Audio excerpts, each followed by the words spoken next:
All right, we're live. What's up, guys? Welcome to the late night stream. Time to get started. It's Friday night. It's Friday night, right? Not Saturday night. It's Strawberry. Look at that. There's Mr. Them. All right, we're just logging in. Giggling Gengar. Showing up a little bit later tonight. We started about 1:20. Excuse me. All right, let's see. Auto dubbing is now enabled on your channel.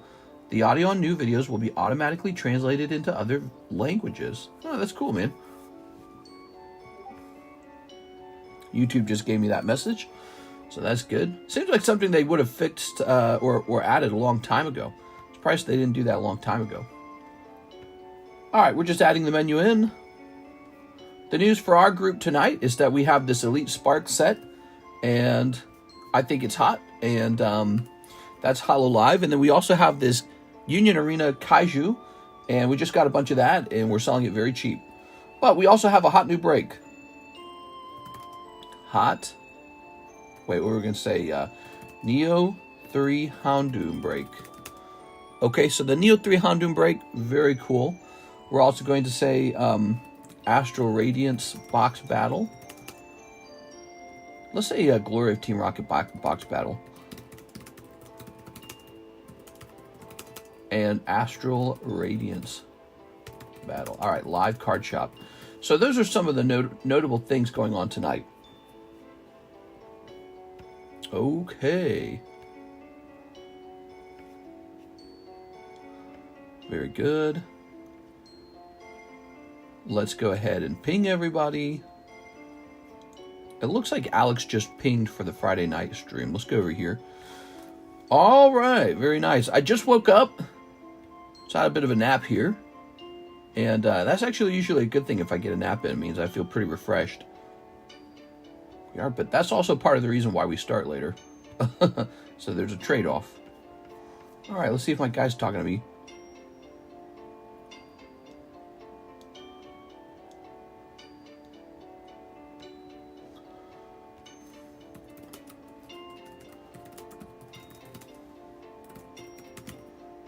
All right, there we go. Let me contact the Dan to Dan guy. Or maybe we won't do that. Hold on.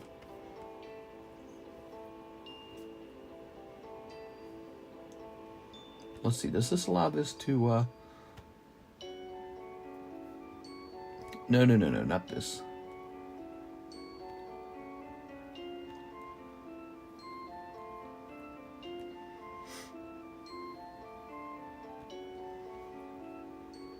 Okay. All right, good. All of that's set up now. So, hey, mister, I seen you on the midday stream. Oh, man, that was a big stream. It was 2 hours long. We were busy from beginning to end. We're just letting the daytime stream run later just to see what happens. And, yeah, we had a positive result. So a lot of people watch the stream in the daytime, and it keeps us very busy. Welcome, guys, to the late night stream. It's Friday night. We start very late. It's 1:30 a.m. in the morning. For me in Missouri, that means that for you guys, it's like 11:30 in California, and it's 2:30 in New York. All right, let's see who's here. Mister, are you sick again? I've still got the allergies. I got a stuffy nose. I like the stream on the way in. Oh, thanks. Really appreciate it. Hi there. Hope allergies are better. Curious how long typically shipping takes, says Night Owl. Mr. Night Owl, it's probably delayed. What's the name on your shipment? So the Alexis has been on vacation, and I had one big shipping day, and your shipping, if it didn't go out that day, it could be delayed. EP. Yeah, EP. Hey, we got this Nido King for sale now. That's pretty cool. Are we still putting stickers on these? I don't know. We're putting stickers on these. That's a really nice card. $6,000, cheap and affordable. All right, cheap and affordable. Nido King. Ignacio Izquierdo. So I think yours was after that day we did the shipping, and so yours is just awaiting shipping still. Yes, because I'm hoping that Alexis just kind of comes in and works on the shipping. So that's my goal. Actually, I wonder if I could get her to come in Saturday. Here's Shining Magikarp. Here's Charizard Premium Collection. Electabuzz. Oh, we ran out of those custom vintage packs, didn't we? Those are so popular. I wish I could have them just restocked like that, but it takes a while to make them. Yeah, those are really popular. Yes, Alexis is the person who does all the shipping, and she is on a vacation. But it's over. She should be back right now, in fact. She should be back here in Missouri. Turn that down a little bit. All right, that's off. Yes, but nothing is wrong. The shipping's where it should be. It's in a safe place. Here's Electabuzz for $35. Let's do 30. 1, 2, 3, 4, 5, 6. Electabuzz going into the... Oh, this is getting small. Let's see. Do I have more Korean cards somewhere? I bet you I got some over here. Yeah. Some Korean cards right here, like that. All right. Now, 1, 2, 3, 4, 5, 6. We're going to reduce it to $30. Number 125. 125 Electabuzz. Electabuzz 8. I miss having money. Ah, yeah, that sucks, huh? We are. Very nice. Okay. Okay. All right. Yeah, that sucks, man. So we got these Poker Disney cards right here. It's 15 cards for $5. Freshly restocked. You can grab yourself a cool Mickey Mouse. Oop. This is the new break, the Houndoom break. The previous coin break ended. Shall we get a new coin running? Where can I find a new coin? Yep, that's a good one right there.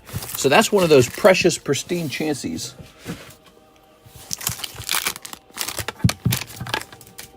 So the last coin break ended, and now we start a new one. So that's cool. We got another new break going. This one could take a while. Let's see how long it takes. Now this is a pristine. That's even better than Gem Mint, isn't it? I'm imagining Mr. speaking with the lisp. Don't ask me why. Hello, everybody. It's me, Cardconomist. Tonight, we're going to open up some Pokemon. All right, so let's see. Let's get a price. 17 spots for this one. So, yes, this is a pristine 10. It costs a lot more. It's also the base set. This is base set Chansey. It's a pretty exciting item, actually, but it is expensive.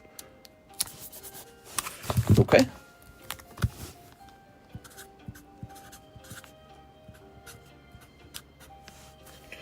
$41 and $17. There it is. And it should have a sticker that says coin. How highly do you rate that Charizard? I bought a bunch of them because I knew the price was going to go up. And now the price has gone up. Actually, that price might be out of date. So I should go check that.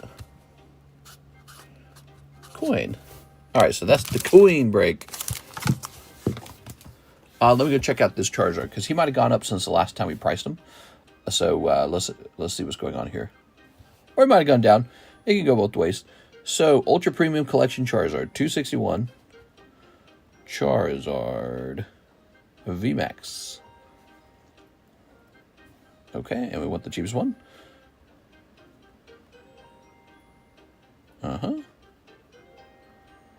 All right. No, we're going to stick at about 220. He's good at 220. All right, good. Yeah, he's a good card. Hit refresh over here. How do the slabs 1 in 11 works? Yeah, how's it going, Raymond? Nice to meet you. So what it really means is this is a slab break, just like this one. For $40, you have a 1 in 11 odds to pull this Houndoom. For $40, you have a 1 in 17 odds to pull this pristine Chansey base set coin. Starter deck base set from 1996. That's the real deal. That's the first Pokemon base set coin. Very, very, very cool. Grading a highly desirable pristine 10. Okay, we'll let that one run and see what happens with it. We have a Blake Santoros order. Hey, Blake Santoro, what's up, man? Chilling Rain packs. Oh, yeah. Chilling Rain's coming to an end. Look at this. So Chilling Rain is actually all the way up to 15 and 16 at this point. I know when it gets near the end, it starts moving a lot faster. So Blake jumping in. That is the Chilling Rain box break. Everyone gets a booster pack in this box break. Blake took two booster packs. You see there's 36. We're almost done. How does Slabs 111 work? I'm smiling hard right now. I miss Alexis. Yeah, I miss Alexis. Bring Alexis back. Ah, my eyes itchy. The allergies actually don't feel so bad right now. Maybe the allergies are dying down a bit. How much does Card Shuffle cost? Yeah, so this is the Poké Shuffle, and this is $5 per shuffle. It's a nice thing.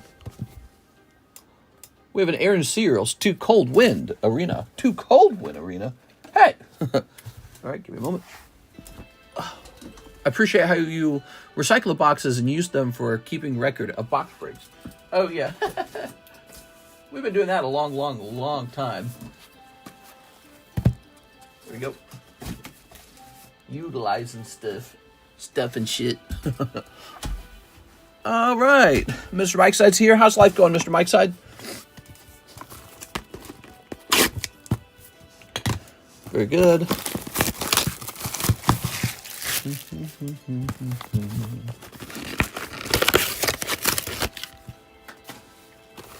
How many cards in the shuffle have something written on them? Curious of the odds.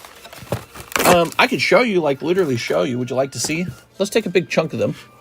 So it looks like this. The odds are based directly on the cost of the good. Oh, those are right next to each other. Oh, wow. So there's a lot of those. Oh, look at some hollows still in here. So this gives you a rough estimate of the odds. You can see in between the hits, there's a card. Oops. In between the hits, there's a card you can pull, Mega Venusaur. These two are right next to each other. Look at that. So you can get cold runs in here and hot runs. So there you have it. All right. That was about half of all the cards in there. So how are the odds decided in that Poké Shuffle box? Let me show you. So let's put the Chansey in the Poké Shuffle. The Chansey's $15, and Poké Shuffles are $5 each.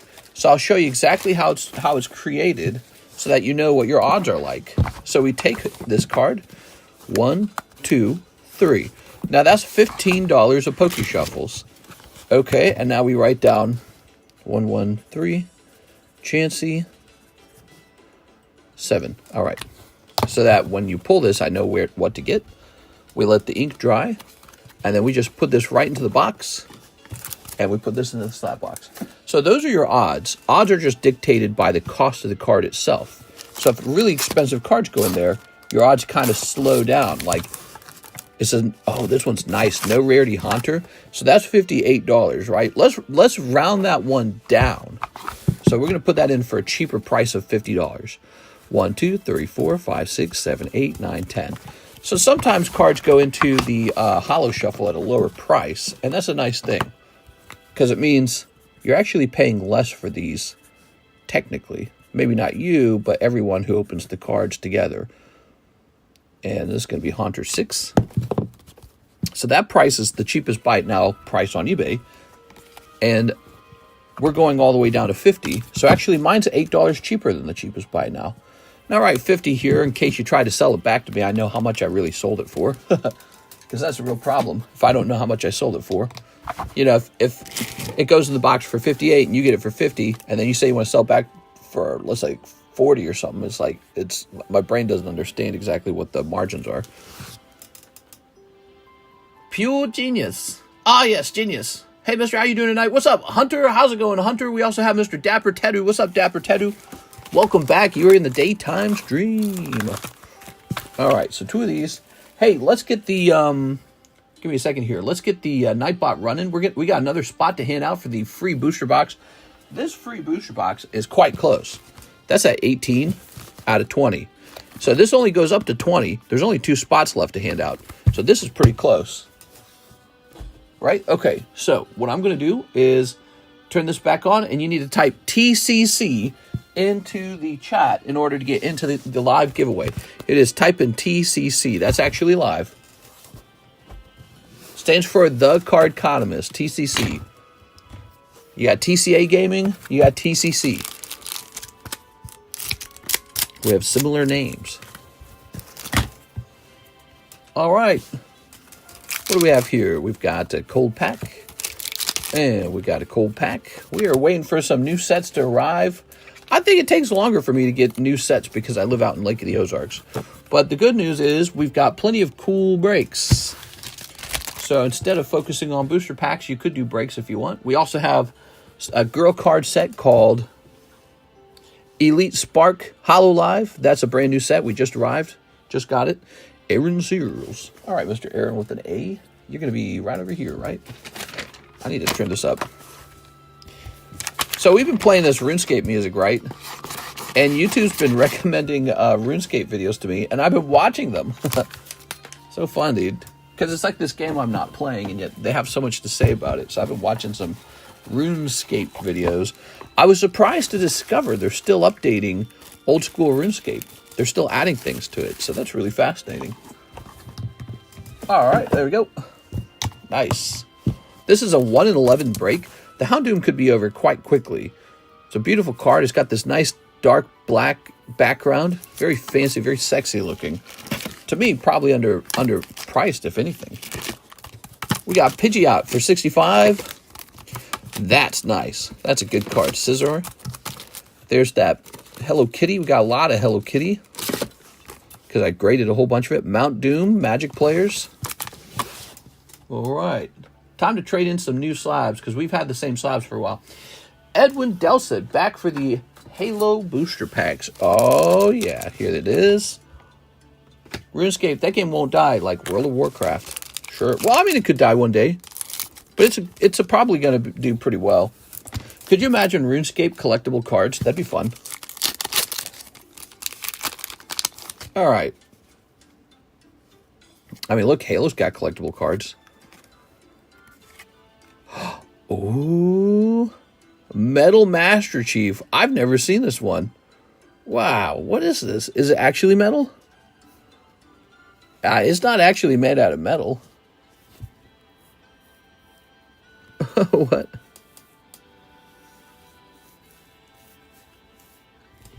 Right.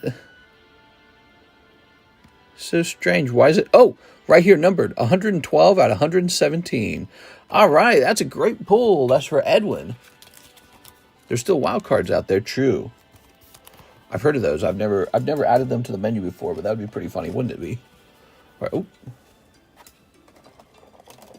right. All right. We got Sonic and Mario cards too.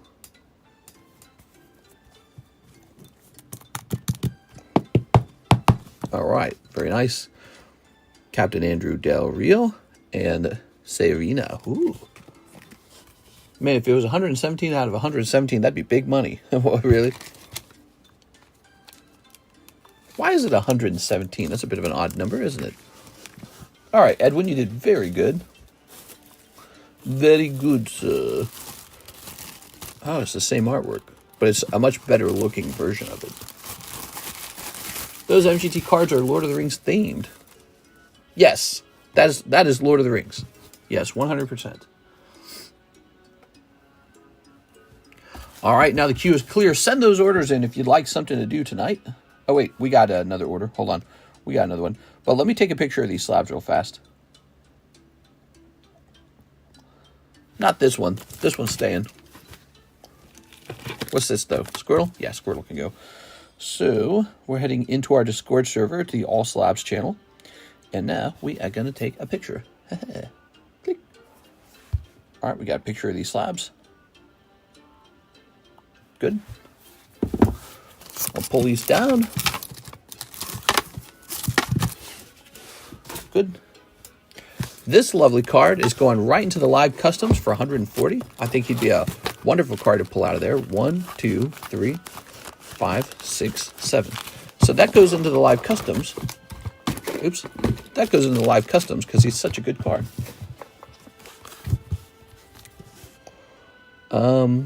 212C Scizor 10. Okay, great card. Long wait? Not at all. Short wait. Tempting with the Battle Partner set. I still enjoy Sword, so seeing anything of that makes me happy. What? All right. We'll put this up here in the live custom box. And we need some of these Korean cards. So every live custom comes with a booster. Comes with a Pokemon card. Oh, wait, we already did this part. All right, so flip these around. That Master Chief is huge if high grade. Dude, it's amazing. I really love this set. I'm surprised more people don't give that Halo booster packs a try. They're so nice. The Halo Upper Deck, $18 a pack. They're very fun. If you've played Halo, you might want to give it a try just for fun. Okay, this goes in the back. All right.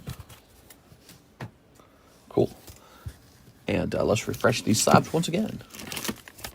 This is a special card. The Topps authentic film frame. There's our Snorlax there. He's so nice. Oh yeah, we got Gray Ninja. What a boss. Here's Persian. And here's 2 down, 1 to go. Andrew A. Martin, 2 spots in the Chilling Reign box. This box is ending tonight, in my opinion. Look at this box. It's halfway done now. At only $12 a pack, it could fill very fast. Oops.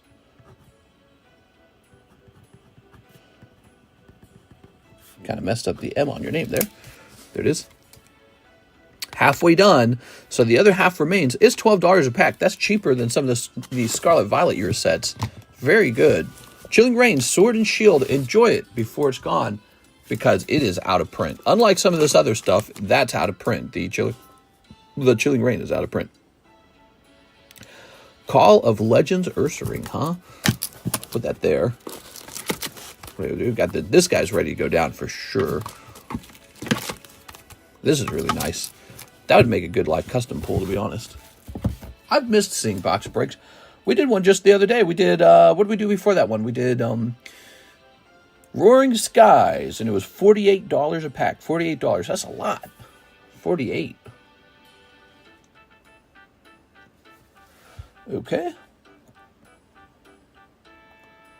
Let's retake this image. There we go. Today we're playing classic RuneScape music in the background. If you played old school RuneScape, you know this music. Actually, that's the thing. I was watching some videos and I noted I must have played a lot of the original RuneScape called RuneScape Classic, where it wasn't 3D. And I didn't actually play that much of RuneScape Old School. By the time Old School came out, I was kind of annoyed with the game. I was like, this isn't the good old RuneScape that I know. Which shows you how long ago I was playing. I played most of the time. I played on RuneScape Classic. That was most of the game for me. My character was almost level 100 from RuneScape Classic. And then the new 3D version came out, and I was like, I'd buy only Japanese from Mr. if it wasn't 2 times the price as Korean. Oh, yeah. So there it is, the authentic film frame. Now available for sale in our Discord server. Join our Discord server and you can see all the slabs that I've taken pictures of. Good stuff. Here's Miss Magus. All right. Okay. Here we have an order. Aaron Searles to Cold Wind Arena. To Cold Wind Arena. Cold. All right. So here we are. Oh man, I gotta sneeze.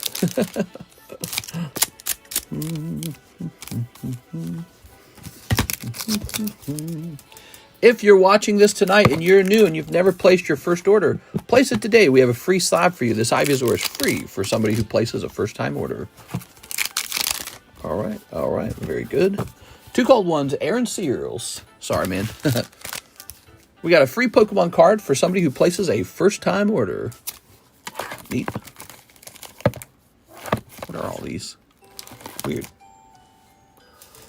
We had it in Korean, but it was nice to nab in Japanese. All right, let me blow my nose.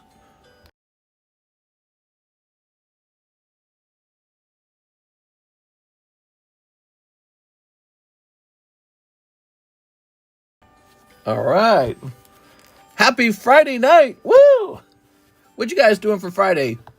Karis and I went for a big walk out in, it's called the Strip. The Strip, Lake of the Ozarks.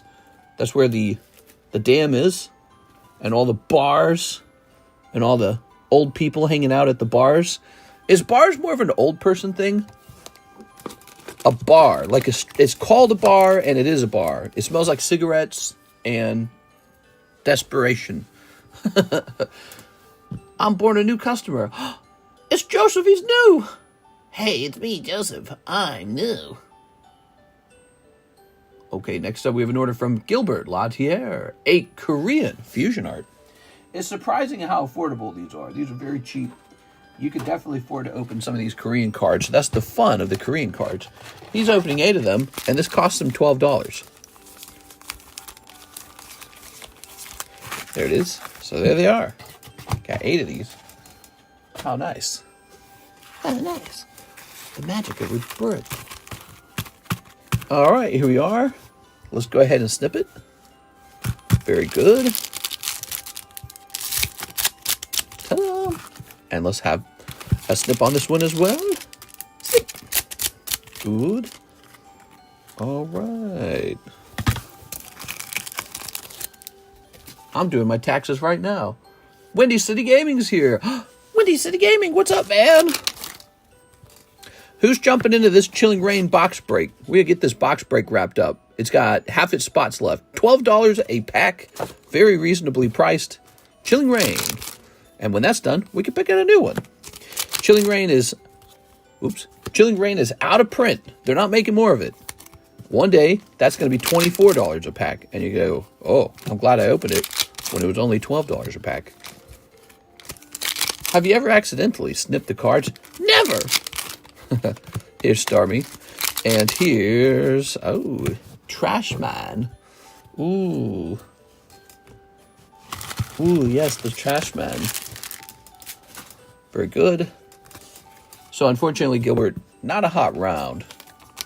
Not your best. A bit stodgy. Those are the kind of things they say in British baking show. I'm so hyped for that Master Chief. Oh, yeah, it was awesome, man. I put it in a top loader for you. It was numbered, had texturing. Gotta grade that one. All right. Let's see. So now, let's see. They gave this scissor not a 9, but an 8. Harsh, man. An 8. All right. Well, that's how it's got to be. I can't imagine this being worth very much. What do you guys think this is worth?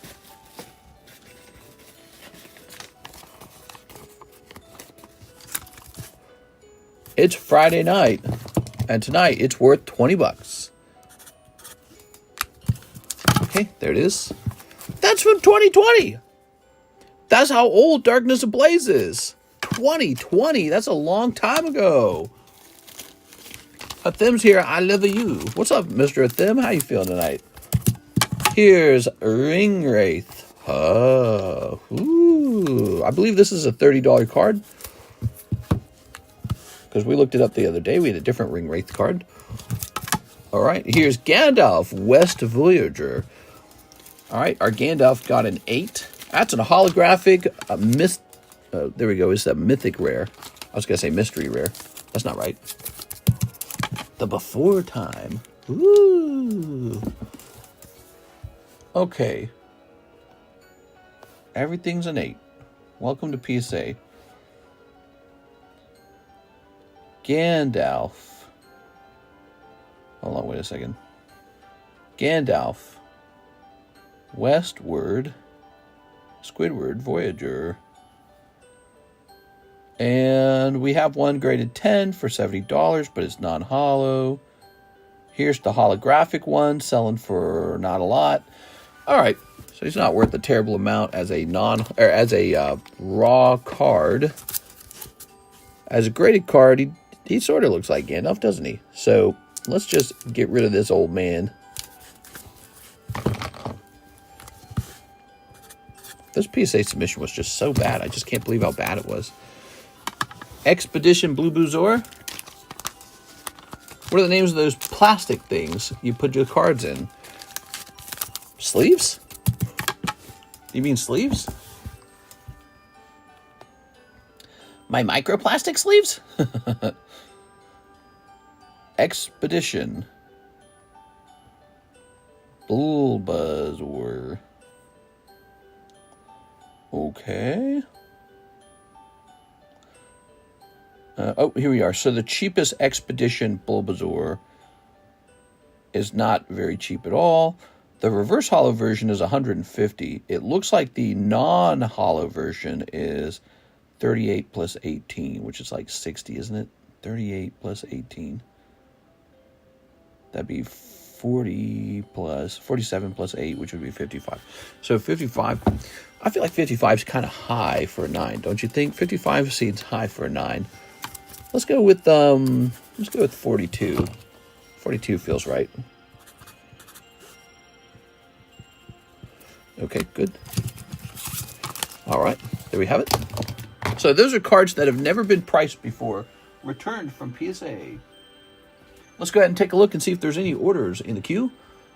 Been here watching quietly. Thanks for all the knowledge. Long life and success for you, my friend. Long life would be nice.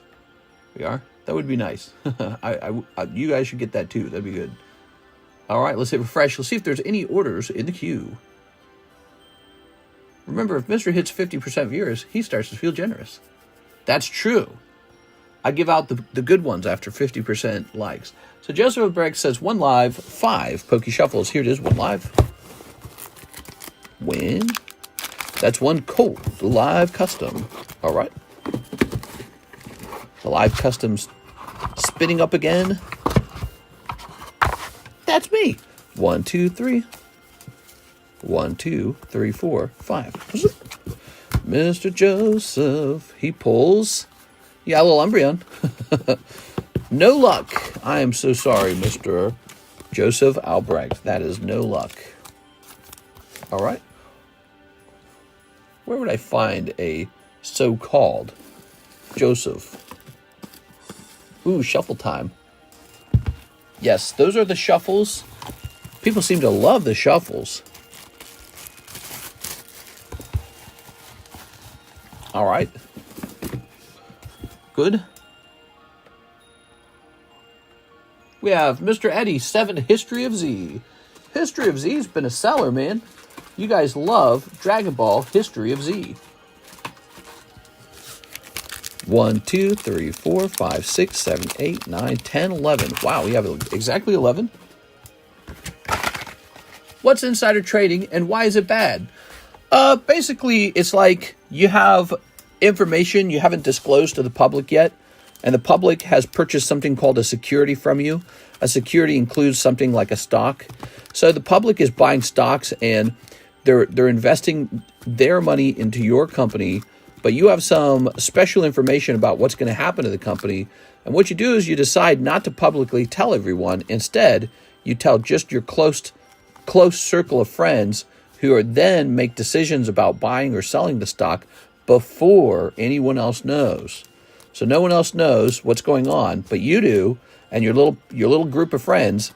And so you trade the stock in private, like maybe you sell all of it, or maybe you buy a bunch more. And then you reveal to the public what was going on. That's called insider trading, and it's basically cheating. So they don't allow it. They write strict rules that say you can't do it. All right, and people complain about the politicians doing this because the politicians have like a different kind of insider trading. They know what companies are getting regulated and how. Regulated, like new rules about what the company is allowed to do, or if the government's going to help a company or slap a restriction on a company. So they know ahead of time what's going to happen. And so if your husband happens to be a big-time investor in Wall Street, you can just whisper to him in bed, hey, we're about to put a big restriction on that company. Sell all of our stocks. You know what I'm saying? So that's a different kind of insider trading. And that should be highly, highly illegal as well, because it's cheating is what it is. It's cheating.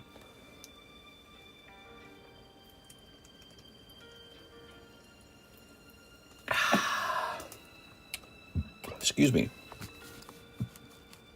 That's like cheating. It is. That's how you end up with a politician like Nancy Pelosi.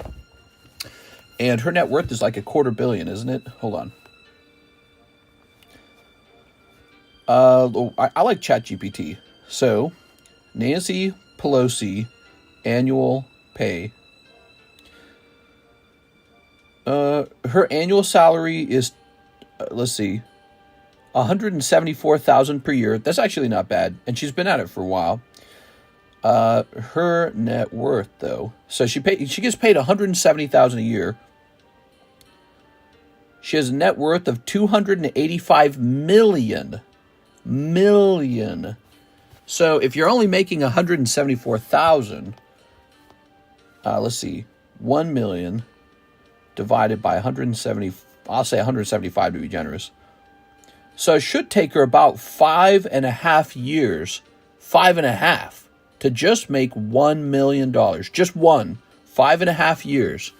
So how the hell does she have 285 million? Her husband's a stock trader. That's his job.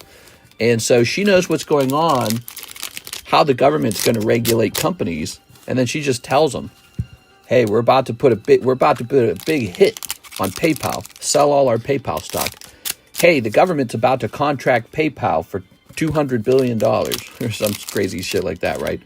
So not 200 billion, but so she knows ahead of time what the government's going to do to the private sector. And then she just tells her husband who she sleeps with that night.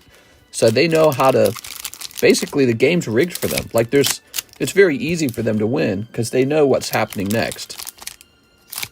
It's not just Nancy Pelosi, it's all the politicians doing the same thing. They do the same thing. They all do it. They're all wealthy beyond their wildest dreams on a salary that doesn't really make any sense. And it's because they make better stock purchases than me and you. In fact, Nancy Pelosi, she trades stock better than Warren Buffett did. Let me ask it. Who invested better? Legendary investor Warren Buffett. He's famous for being a good investor. Or Nancy Pelosi.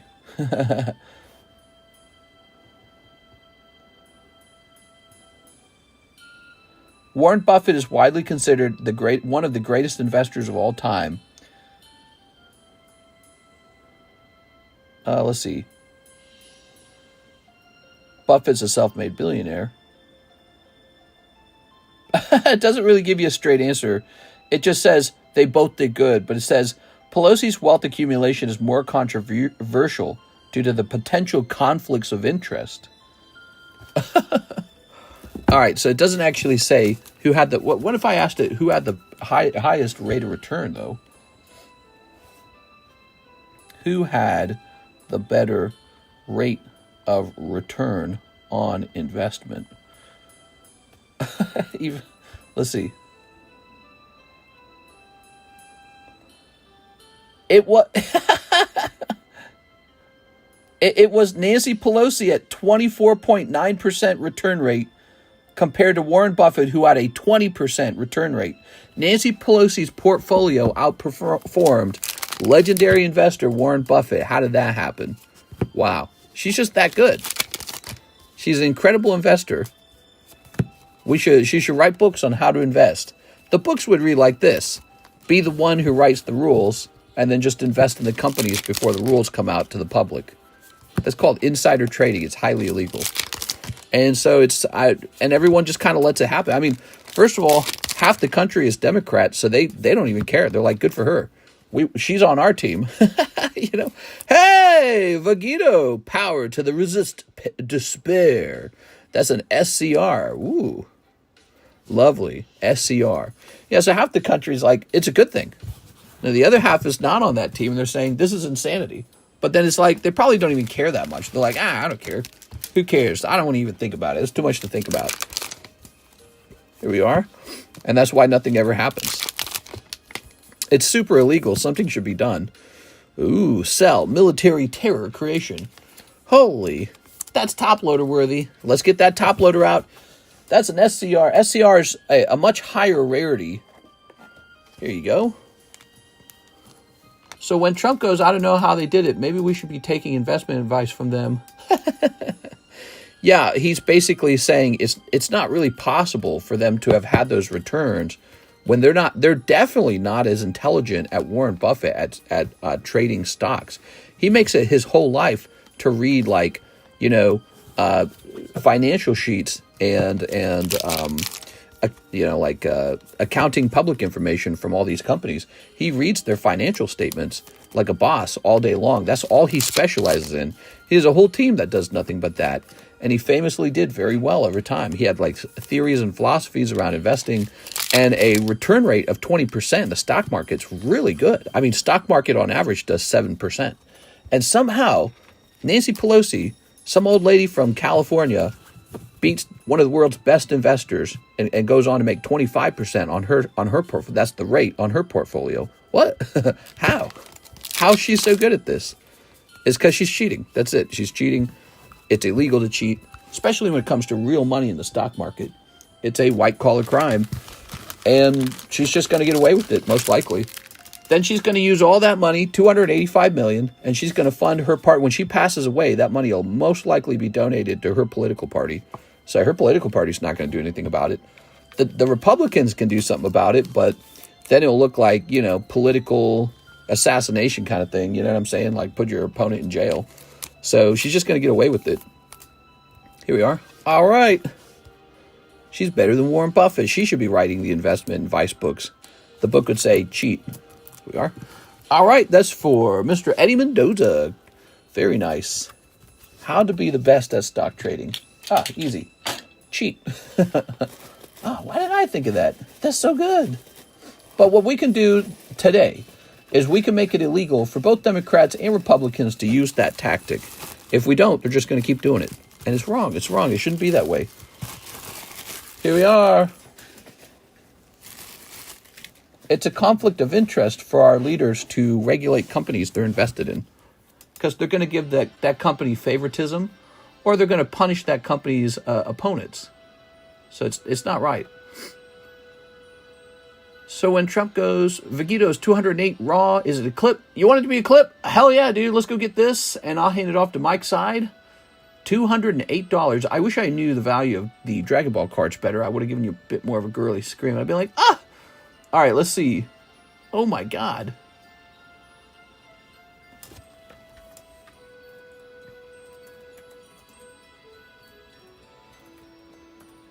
Vegito SCR at 42 minutes in. Nice. All right, let's see what you guys are saying. I would go after Pelosi as a delegate, not gonna lie. Kingston Balls here. What's up, bro? How's your face feeling, man? You feeling better? Could you clip the Master Chief? It recently sold for $500 raw. That Master Chief sold for $500 raw. This? Hold on. You're saying this right here sold for $500 raw? Oh, that's crazy if that's true. Let's look it up. I'm curious. Tell us all about your day, Mr. Kingston. You back in school? Metal Master Chief.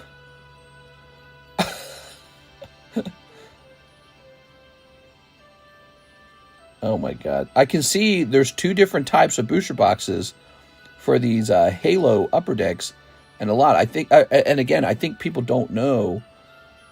They don't know that the two different types of box styles represent the hobby box and the retail box. I know this after doing some research. I don't see a sold version of the card, but then again, I'm having trouble. Let's see. Let's say upper deck. All right. Let's see. Sort by high price, maybe? Maybe if I put Master Chief into 2 words. I do online currently. Yeah? Here we are. All right.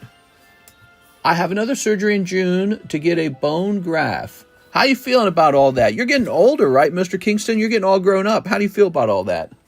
Give us your thoughts and feelings on it. All right. Metal Master Chief. I have a feeling there's even better things in this set to open. I do. I have a feeling there's crazier stuff than that. Sent you the link on Discord. Oh, here we go. Sent you the link on Discord.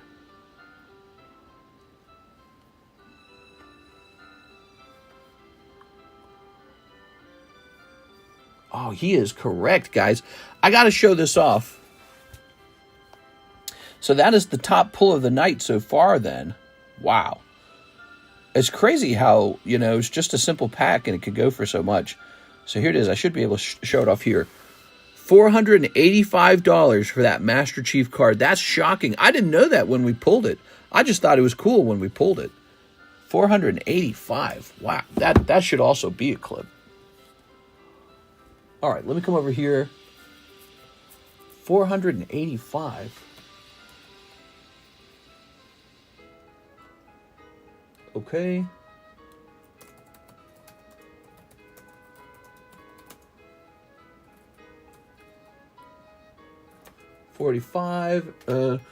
About 45 minutes in.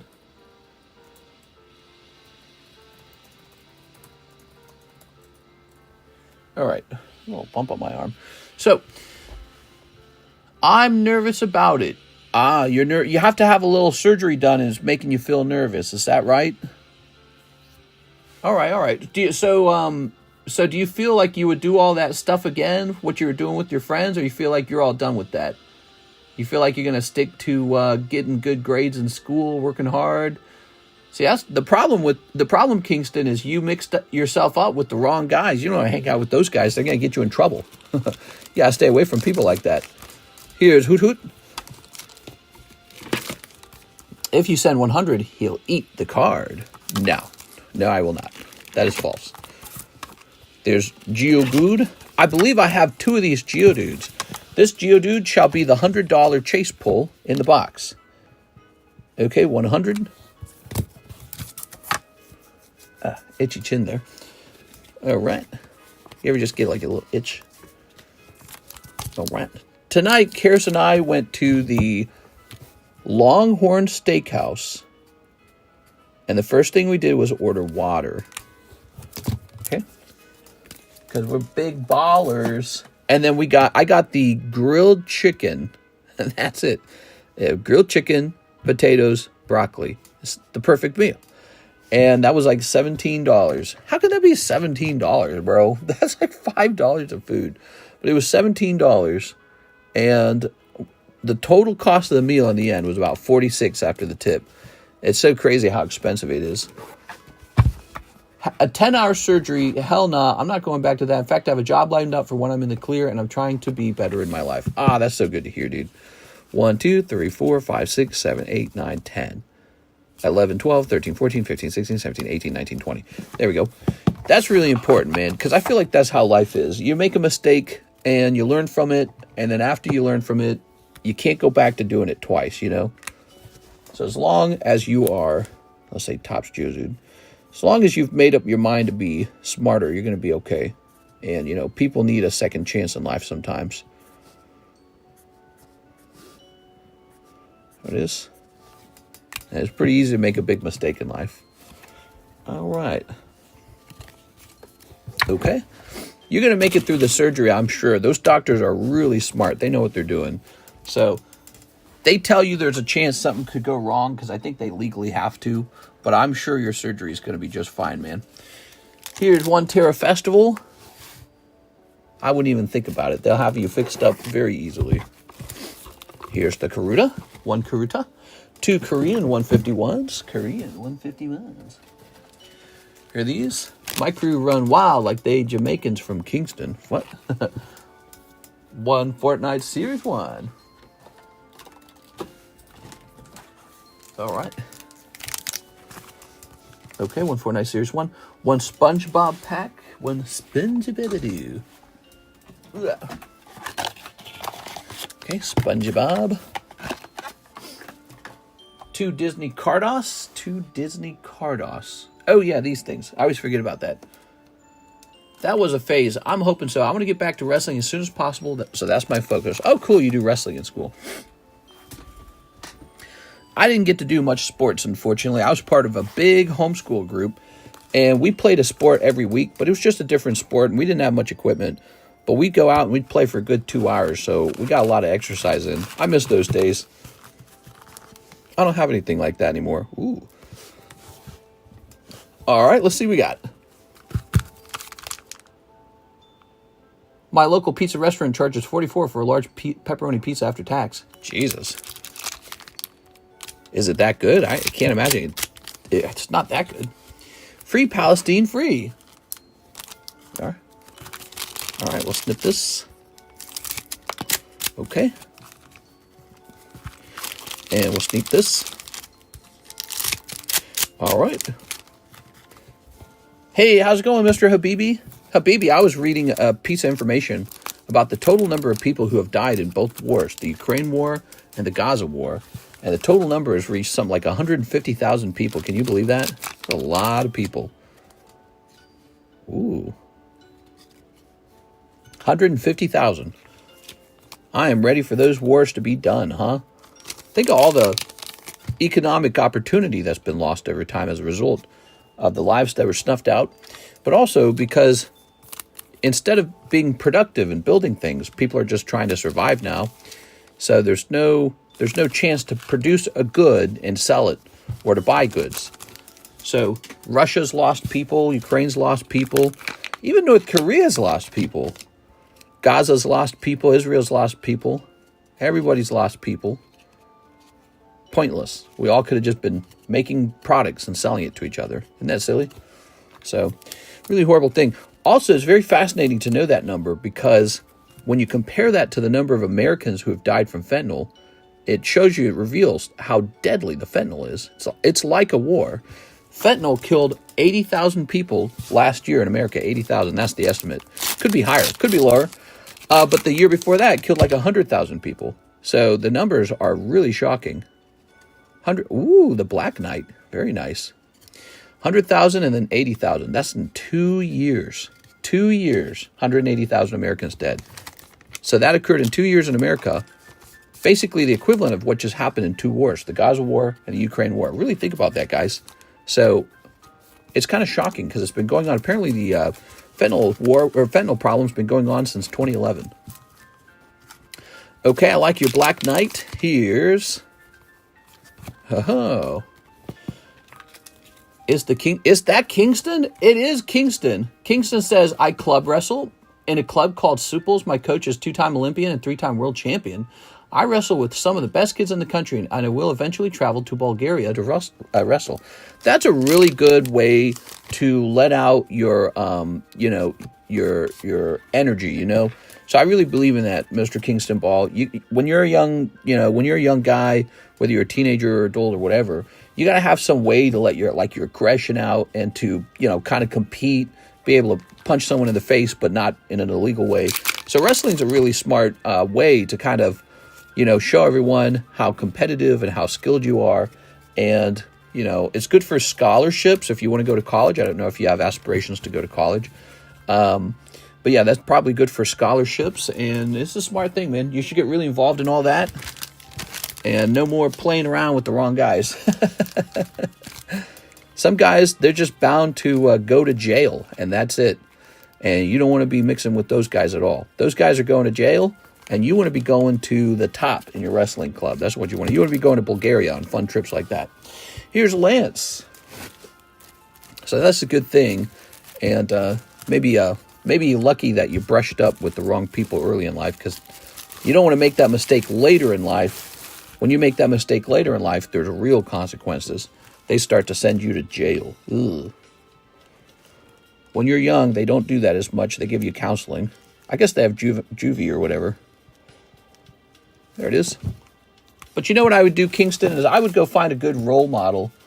Some guy who you're impressed by and who has maybe like a positive, impact in your life. Right, like some people look at Albert Einstein and they go, he's my role model or something. And that'll be like some nerd. Some people look at maybe like at a religious figure. Maybe they look at a political figure, maybe a favorite celebrity. Just someone you look up to and try to be like them, try to copy their ideas. So be sure you have a role model. Here's Charizard. Here's Overlord of the Haunt Woods. It's a way for that, and also helps with staying in shape, but I love it because there's no one else to blame except yourself, like team sports. You can make excuses. Oh, sure. Go to Dagestan. Dagestan, 3 years. All right, Persian. Now you have to send both. I've heard that joke before. It's typically played right before a clip, maybe like on TikTok, where it's obvious that the son's having not maybe the influences you want to have. Yeah, the Dagestan joke's funny. What about the structures under the pyramids? Jesus Christ says, I'll be your role model. Amen. Hot body, chiseled face. Umbreon Fan for Life says, sick, I just graded a Black Knight now. Grade and hold higher grade pumped. Nice, dude. I played CYO basketball in high school, and this one time I rubbed up against this fat sweaty dude on the other team. It was so nasty. The Rock is my favorite wrestler. Let's see. Mister, did you get any Magic the Gathering 10s back from PSA, or were they really that bad? Oh, well, we got one. We got 110 that you might be interested in. Of course, it's not cheap, naturally, because when they grade 10, they're more expensive. So here we have Shelob, Dreadweaver. I have to say, it is hard to get 10s with Magic the Gathering, because in general, they're not cut very well. They have white dots and all these mistakes. So getting a 10 on a Magic the Gathering card in general makes it pretty valuable. So here it is, Shelob Dreadweaver, and this is a PSA 10. It's notable that PSA was in a really harsh mood when this graded 10, so this is truly a nice, strong 10, and you might want it if you like both Magic and Lord of the Rings. I suspect it'll hold value. It's a nice card. Here's Sarah, 1 Ruby Sapphire Spanish and 4 Poké Shuffles. Did I not sell out of those? I thought I sold out of those. Hold on, let me check. Aha! Well, Sarah, I've got one right here. And that's the only one. So after that, I'm sold out. Put this back up here. There we go. We getting a morning stream? You mean like with Quip? With Quip? I don't know. I don't know. She has mentioned that maybe I should take a day off on Saturday. And I told her maybe I'd be open-minded to that. But only if maybe she streams like a daytime stream. But I don't know. She might not be up to that. So I can't make her do that. Let me think it over. All right, so where's my menu? Where's my menu? Where's my money? Here's Ruby Sapphire packs. Those are gone. They're off the menu. Sold out. Feels kind of good selling something out. You know, it takes a long time for that to happen, but it happens one day. Mister, why don't you sell XY Evolutions? I know you used to. So the reason that I don't have one for sale is because the prices were changing very rapidly. And when there's something like that occurring, it's actually better to sell them much slower and kind of wait for the dust to settle. So you don't want to sell through all of your back stock right when the market's undergoing a very big change. So the reason I wasn't selling them is because I'm pretty good at this. I'm pretty good at knowing when to not sell. You sell when it slows down a bit. But let's take a look at the price of a booster box. Hold on. Box XY Evolutions. We're going to say sealed. Now let's just say booster box. Oops. Okay. And then let's sort by last sold.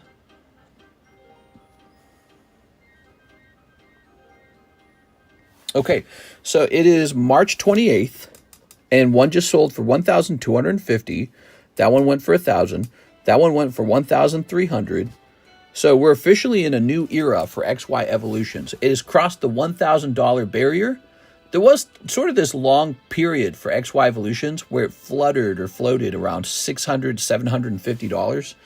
It officially is beyond that. It's officially $1,000.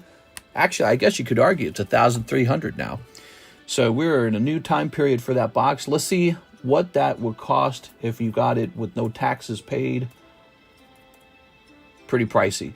But let's say I wanted to charge a margin on that. Like let's say I wanted a little profit margin on that. Divided by 36. So it looked like I'd be wanting to sell it around $45 per pack. That's the price I'd want to sell it at. About $45. That's pretty high. So 4 Poké Shuffles. Here goes. Evo Skies leapfrogged that. Yeah, so the more of the evolving skies you had, the better. 1, 2, 3. Good luck to Sarah. 1, 2, 3, 4. Here it is. Ta-da! Just bought the Premium Trainers XY collection. Do you think that's a good investment? You know, I have some... Ooh, look, an old holo card. That must have been in the box a long time. I have some opinions on that set. I'd love to go grab it for you and show it off real fast. It's probably a bit overpriced now, if I had to guess. I need a place to put this. There we go. All right, a little drink with me. Now, you need an Anorith 9. Anorith 9, my favorite. All these cards, and you pull the Anorith. All right. But he is in there, and you've got him. That's around 28 a pack. Last year, it was selling around 13 a pack. Crazy. Yeah, I don't know if... I don't remember all the numbers, but the box has definitely finally really gone up. And if only I had not sold so much of it, all I really had to do with the XY Evolutions is not sell XY Evolutions. Pretty interesting, huh?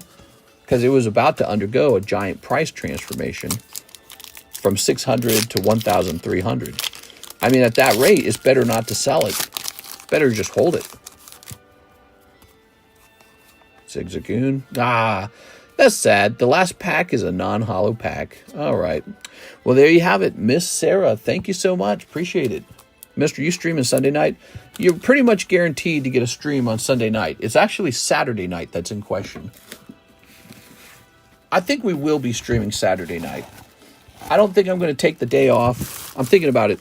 It's supposed to be like 80 degrees out here in Missouri, and I think we get a thunderstorm. So I don't think there's a good reason to take the day off. All right. I want to open some XY Evo. Yeah, it's a cool set for sure, but it's so hard to get 10s from those cards. Man, it's hard. It is difficult. So now we've got Lance, top loader for the Black Knight. Oh, yeah, you want a top loader for the Black Knight. Anyone can get a top loader for any of their cards any of the time. It's $1 per top loader. So if you got a card, you just like it, you want to top loader it, you totally can. All right, so here we are. So I have a funny story to tell. We had a black cat come up to our door tonight, and it's the same black cat that's been coming up to our door the last couple of nights. And he brought a friend with him. So not only does this cat show up, another cat that looks just like it shows up too. We got 2 cats coming up to our back door now. Karis is over the moon. She's like, oh my God. She loves it. Okay. Just adopted it to them. I remember when you used to sell Evo packs for $10. Cry. Yeah. Okay, Ernet Bruff wants 2 gem packs and a new bag. You got it. The gem Pokemon packs. Here they are. So that is done. Look at these, huh? Very cute. That Hex Maniac is such a nice card. What's the price for them right now? So you want to see that XY set he was talking about, guys? I bought one of those a long time ago and just hodled it. I bet it's doing pretty good. I now have 4 cats. So that's why you open the gem Pokemon packs. They got an exclusive Captain Pikachu artwork. And they got some interesting, like this too, that stamp. But also they have exclusive ARs in the set. This is under Chinese Pokemon. You can buy some right now. Okay. There you go.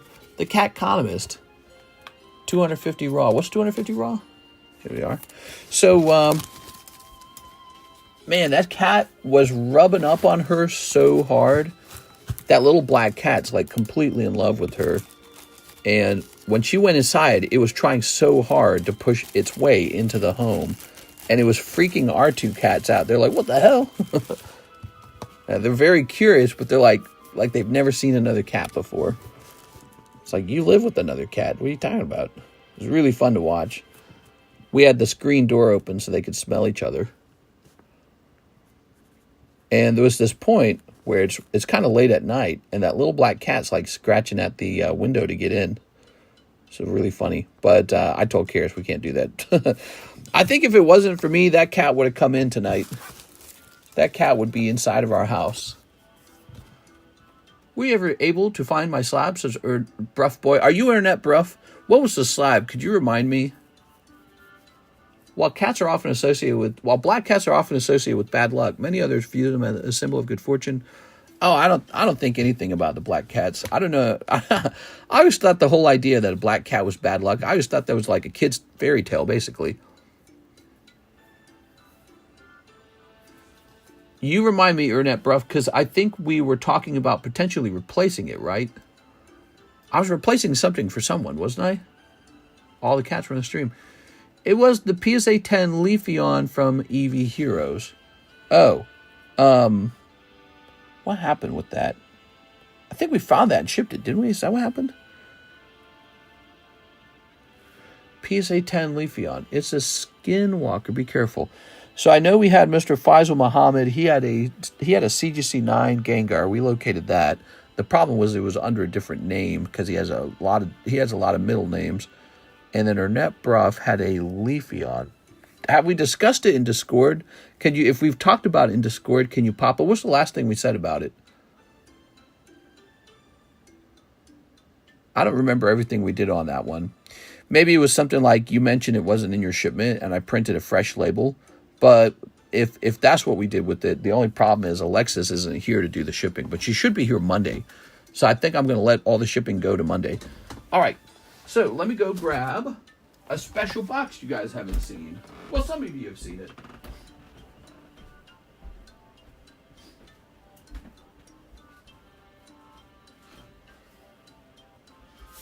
Ow. All right. What exactly is in here? I've never really looked that hard. Ow. God, dude. There's just not enough walking space.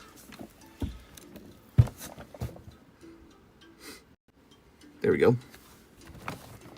Wow, that wide angle lens really works, man. That's pretty impressive.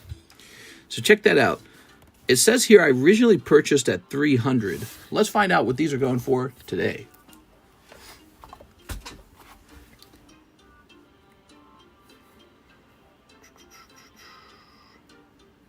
Let's get out of here. Premium Trainer XY.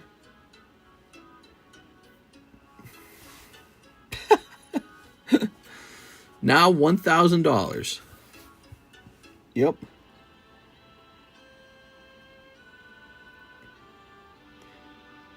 I don't know what to say. That's better than the stock market, I feel. That is better than the stock market. I think it is a fact.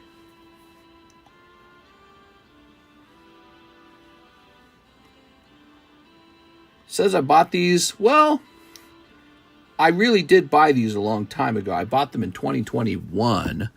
So they're at $1,000 after 4 years. Tripled in price, but it took 4 years. No, that's better than the stock market for sure.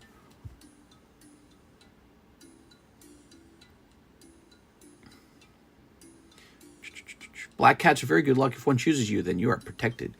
You said you printed a label to find it. Ah, yes. Okay. So then that's what we did last, and I don't know if it's been found because the shipping hasn't actually been done. But we will see. Mine's in perfect seal condition. Should I just hold? Sure, I don't know. What's in here? Anything interesting? Jirachi's in here. You know, I feel like I could make a video myself opening this.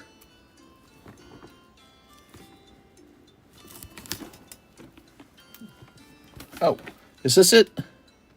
All right, it shows you down here.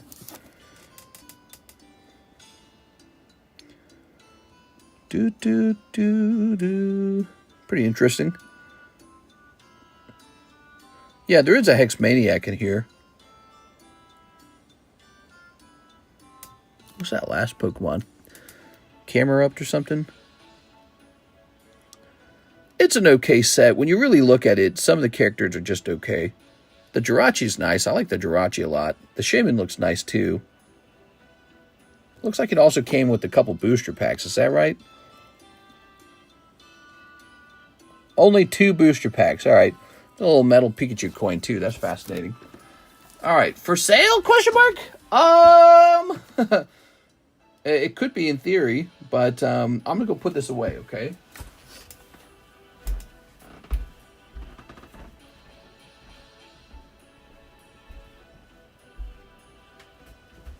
There we go.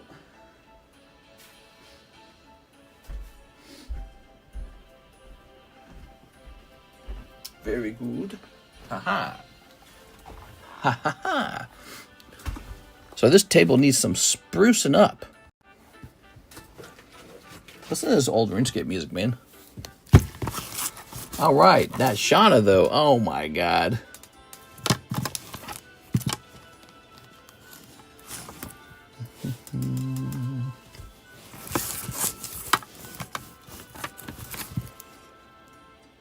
Ooh.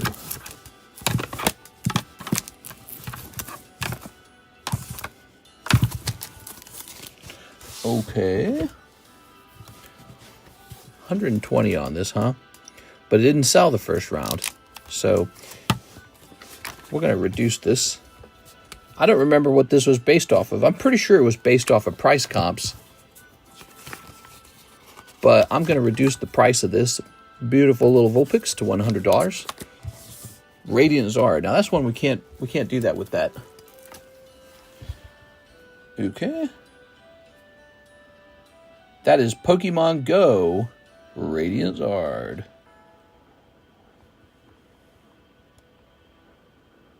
Okay.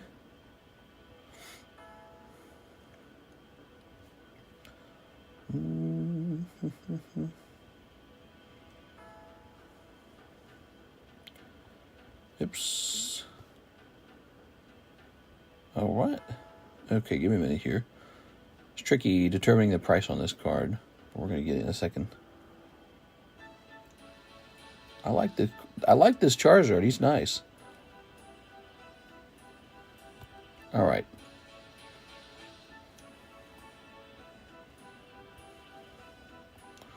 All right.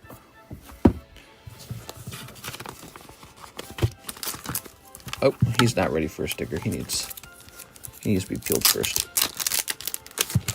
That art is left heavy. Is it? He looks pretty good to me.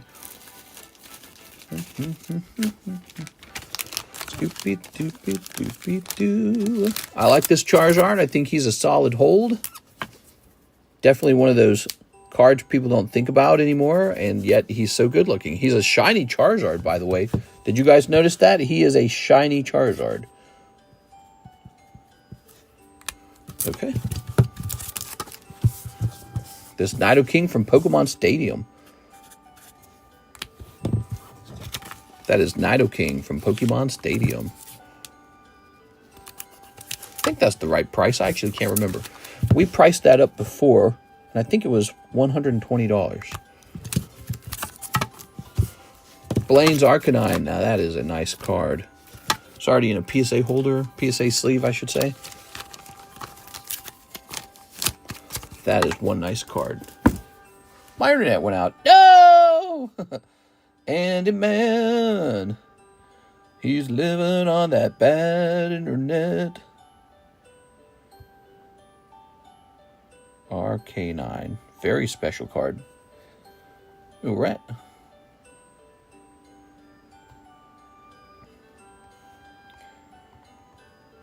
All right.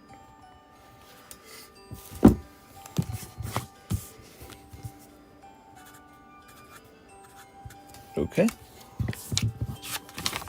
You're left heavy. Somebody said the Zard is left heavy. Hell no, bro. Can't be talking about Zard that way.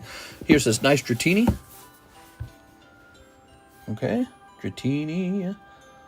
I'm pretty sure you will not run into another one of these Dratinis.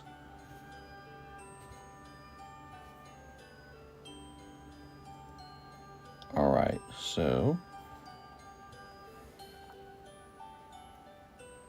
but I'll check. Topps Dratini. Listen to that music, man. That's some nice music, man.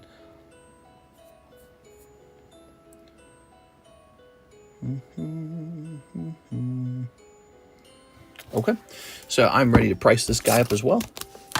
So this Dratini is called die cut, and it's extremely hard to get 10s on die cut cards. Really, really not easy to do.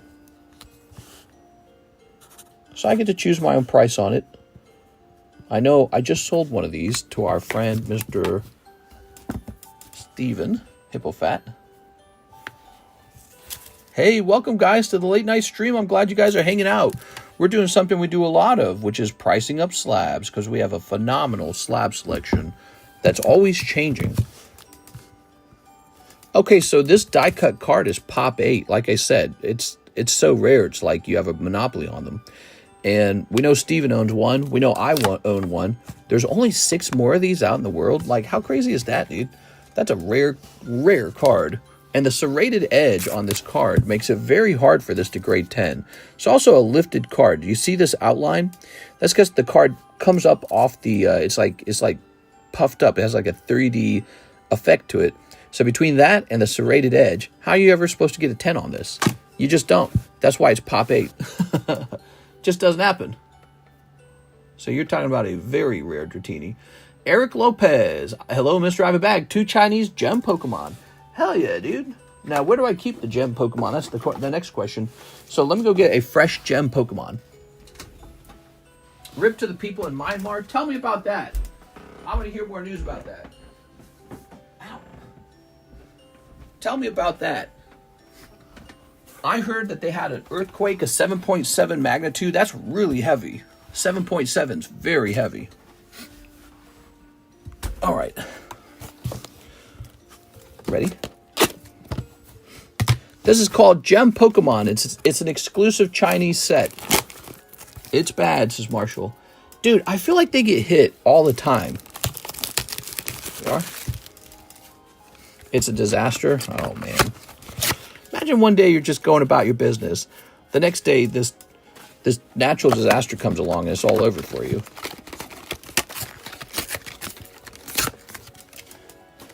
All right. All right. Okay. They're in a bad fault line. Yeah, I swear I've heard of a Myanmar having a really bad earthquake in the past. You're only allowed to do that if you're Japan. Because Japan always ends up building super powerful infrastructure to deal with it. Death toll soars past 1,000 people? Wow, that's crazy, dude. Death toll rises to more than 1,000. Wow. One day you're alive, the next day you're not. That is so crazy, dude. That is crazy. Earth is located in the Goldilocks zone of our solar system at the right distance from the sun to allow for liquid water to exist on its surface. There are. Very good. Yeah, I don't get the whole we're going to colonize Mars crap, because it's like the more you research how just right the Earth is for human life, the more you realize none of these other planets are going to support life, and we should just make this planet really, really good. Oh, I didn't know you could do this. Stamped water energy. That's cool as hell. Okay, your first pack is Captain Pikachu. Give these a try. If you guys haven't tried these, they're in the Chinese menu. They have exclusive artworks. You can only get this in Chinese. It's exclusive. This set is only in Chinese. You'll never open this in English. Sprigatito. It's the Real Kid Economist. Here we are. There was no Monster Hunter hunt today.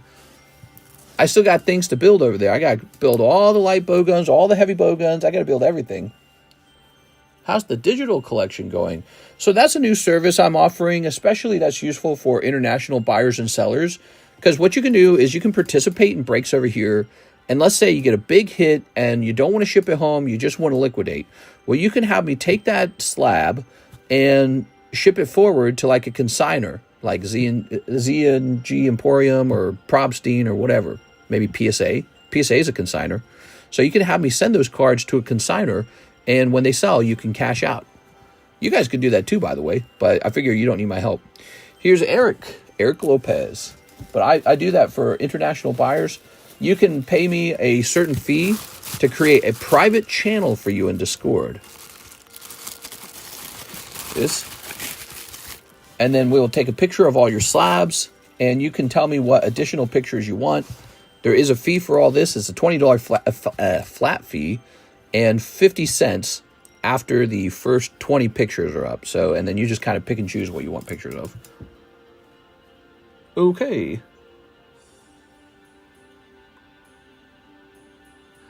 And NC getting wildfires after all the other damage. Jesus, dude. I'm farming gold crowns in the wilds. Nice. And in case an asteroid hits the Earth.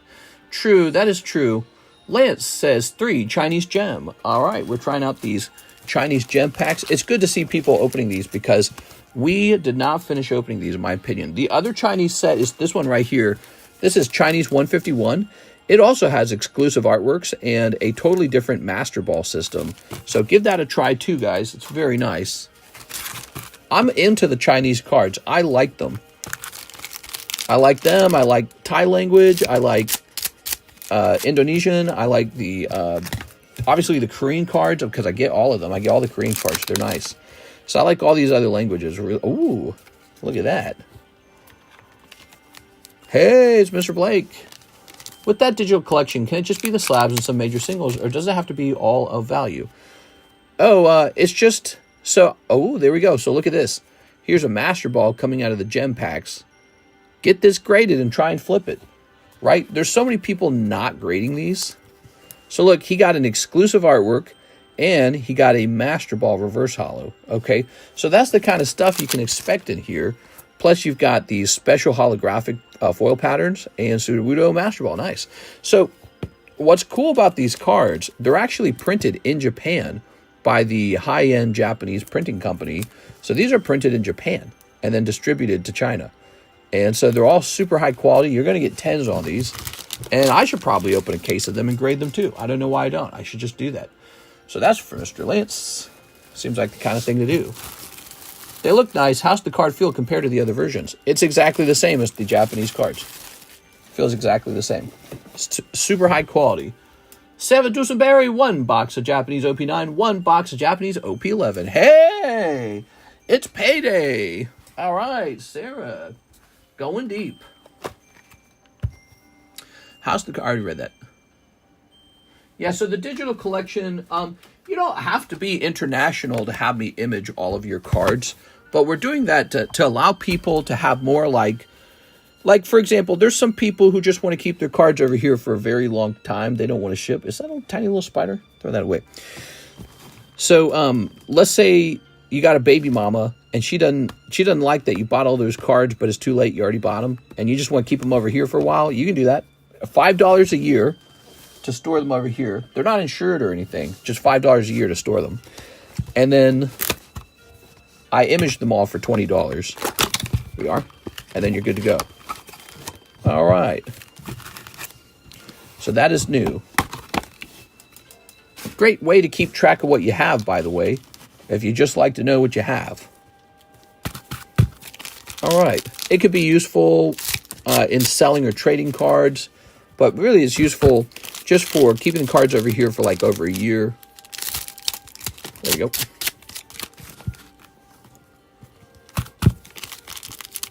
Let's go ahead and snip this. I made it specifically for people like LaFlame and Miss Jennifer Yap, who have a ton of cards over here, and maybe don't always know what they have, actually. But also because they might be able to take some of their winnings and have them liquidated before shipping them, because you don't want to get hit with the tax at the border. Right, like let's say you open a bunch of cards, but you only won about half of them. Well, then it'd be better to leave them here in America rather than to ship them over the border because they will tax that. I'm forgetful, which is why I asked. Yeah, are you kind of interested in it? Here we are. What I don't do, let's say you have a big fat bag like this one. See a Thim's fat bag here? I don't image the bag. But if you get like really high-end ungraded pulls, we'll image that, sure. So like Cool Kid cards, those got to be imaged. Will there ever be a TCC marketplace? We've done that twice and we've shut it down twice. I don't see there being a TCC marketplace now. I just don't like having one. Here we are. Yeah, we've tried it twice now. If you want to sell your cards, you can post them yourself on eBay.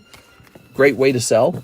But what I would do is I would send if you hate eBay and you don't want to have to work on it, I would do some research and pick a favorite consignee company or consignor company. A consignor company is a group that sells your card for you. And you may not make as much money selling through them, but they'll definitely do the work for you. But they will take some of the cut of the sale. Maybe the downside to consigning is that very often it's just auction. But I think you can actually request that it be placed into buy it now. So you can request it's buy it now. And so, yeah, there's 3 major consigners I know of. PSA is a consigner on eBay. And then there's Probstein. He's a really big one. And then there's Z&G, a guy I used to watch a lot. He doesn't post the same way he used to. A long time ago, he used to post like cost breakdowns of price changes and booster boxes, vintage ones. He doesn't really make that kind of content anymore. But I like him because he's kind of old school. He's been in the Pokemon hobby for a while, and he was making content. He started just before I did. So, yeah, he's been fun. And so I got into rip and ships, but he got into consigning. And he's a successful consigner. He actually succeeded at it. So now he does a lot of consignment, and I think he's a one-man army, though. Similar to like what I do. I don't know how many employees he has, but he might have a couple employees. Maybe his wife, maybe his parents or something. You know, you kind of rope the people around you into it. But that guy does consignment on eBay, and he does a pretty good job from what I can tell. So there's him, there's Propstein, there's PSA. What I would do, and there might be another, what I would do is I would analyze which of those companies is technically offering the best deal. What happens is eBay gives them special low seller fees, and then everyone just uses them because they're going to get those lower fees. And so they are able to offer you kind of competitive rates to just sell your card for you. And again, I think you can tell them you don't want to do auction, but a lot of people just do auction. So if you need to liquidate, try that. There needs to be a consigner who just does that for raw cards. That's what you need. A consigner who does that with ungraded raw cards. Will there ever be a TCC marketplace? Prediction, it is the city killer. But he lost all his hair. Yeah, he lost all his hair, I'm afraid. There you are. You know, he had, I think he had some nice Pokemon cards at one point. And I remember, this was years ago, I remember I must have watched a piece of content that led me to believe that he sold all of his stuff. I think he sold all of his stuff during COVID because he believed it had reached a high point. And I remember thinking, ooh, shouldn't have done that. Because I was a real strong believer in the long-term value of the hobby. I thought my philosophy is that we're in the infancy of the value of the cards going up, not the end. We're at the beginning. And so I wouldn't have sold any of it. I'd have kept all of it. But I think if I recall, he used to open up booster packs that he sold. So he would get like a booster box of Fossil or something, and he would sell off all the packs. And I had a very different opinion on that. My opinion was that you don't sell them, you hold them. And so that was my opinion, and that was my pricing strategy. So my pricing strategy was always a price to hold. And I was busy acquiring more of those boxes and trying not to sell them despite the pressure to sell them.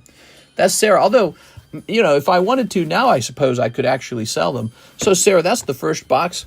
Let me take a look at that hit again. I know it didn't make me scream. There it is. So this guy with the hat. Sarah, no mango in there. Let's try the next one, Sarah.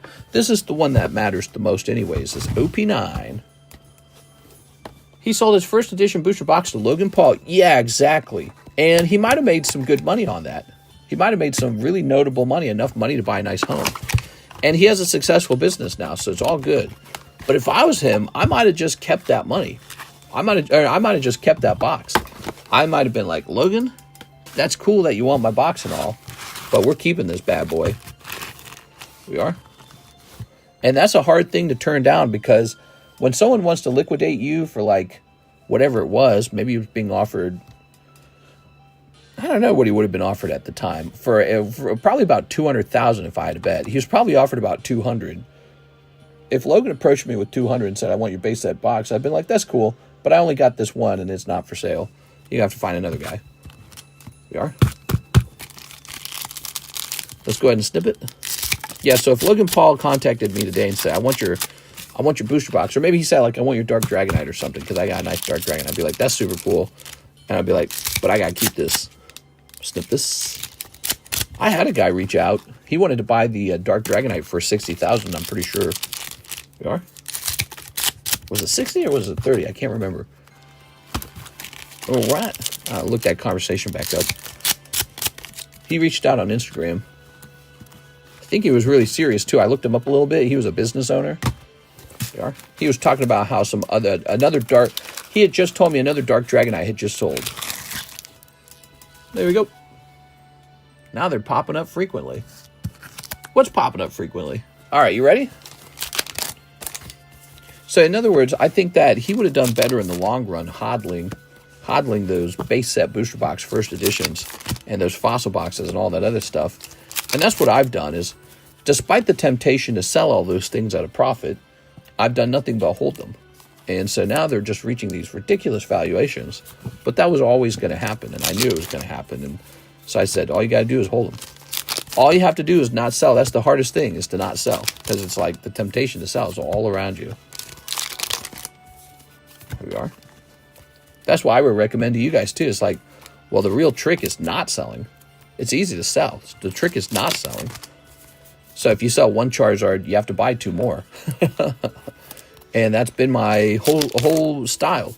It's like, you see me sell Charizards, but I actually spend a lot of my money buying 2 Charizards. And then if I sell one of those, I buy 2 more. So I've sold 2 Charizards, but I'm sitting on 4 of them. There we are. All right. Here we are. All right. Okay. Very good.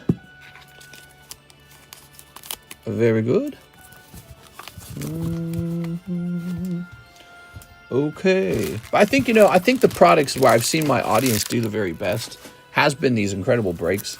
I see a lot of booster boxes get open. Modern booster boxes, vintage booster boxes. I see you guys doing very well on these right here. Already graded 10, 1 in 11 odds. One guy walks away with a Houndoom for $40. It's a big deal, actually. Are you ready, Sarah? Okay. All right. Will you open any packs for yourself? I do actually open packs for myself, not at a super fast speed. I'm actually pretty slow about it. There's a good reason for that, too. It's because I could open them next year, or the year after that, or the year after that. Ooh. Look at that. He has a cool-looking card, but no mangas. We know mangas are very hard to pull. All right. So, Sarah, you're going to go into an overflow box in a second here. All right. I do open packs for myself, though. For example, I opened up $1,000 Aquapolis packs and made a video out of it, and probably pulled like $100 of cards out. It was pretty terrible. It was freaking terrible, bro. And you just got to do it, though. You got to do it. Somebody has to do it. So, you just got to open cards sometimes. And, you're probably going to take a loss. But sometimes you break even. And you get those special moments where you did better than break even. You get those special moments where you pull a chase card. It's just like life-changing. You're like, damn, dude. Amazing pull. But the odds are against you. But you got to do it sometimes. And I believe in that, too. And that's why I opened up some cards for myself as well. There you go. All right. And even holding on to these slabs is kind of like a type of gamble, isn't it? So that's the RA box. That's actually an overflow box. Okay, cool, man. When I open up packs for myself, I tend to take advantage of it by creating a nice video out of it. We have a really lovely Geodude here. Let's see how rare this is. You pulled the Mewtwo EX from Ruby Sapphire. Yeah, but in the end, that card graded 8. Graded 8. So, that's all part of the gamble. Even when you get very lucky, you then send it into grade, and you're unlucky again. Wait, what was the population on this? Population 14. Topps cards are very cool. Extremely rare. Oh, we got Beanies or Golem. Hydreigon. And Sauron, the Dark Lord, PSA 9. Really not bad. 9s are good. I like 9s. I don't like 8s as much. I feel like 8s, they're more like... Well, the nice thing about 8s is they're so cheap. Look, this is $26. So it's like you're not even paying for the grade. You're just paying for the card itself. And it's conveniently in a piece of plastic. But you are paying for the grade over here. You're actually paying for a non-10 9. And it's like, well, 9s are pretty close. They're like almost 10s. So, Sauron, the Dark Lord. Matthew T, 3 packs of Hololive Elite Spark. Yes. 1, 2, And 3. Ta-da. And here's Chilling Rain box break. He's going in. This Chilling Rain box break could end tonight, but I need you guys to jump in there.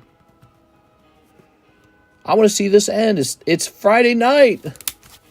So here, oh, you're on 20. We got to fill 19 as well. So Chilling Rain box break, it's only got half of it less. It's got less than half left in the box. And these are a surprisingly affordable $12 a pack. That's very cheap. That's very cheap. Compare that to Scarlet Violet time period. Not because Chilling Rain's not a good box break, but because I've picked a really good box. That's all.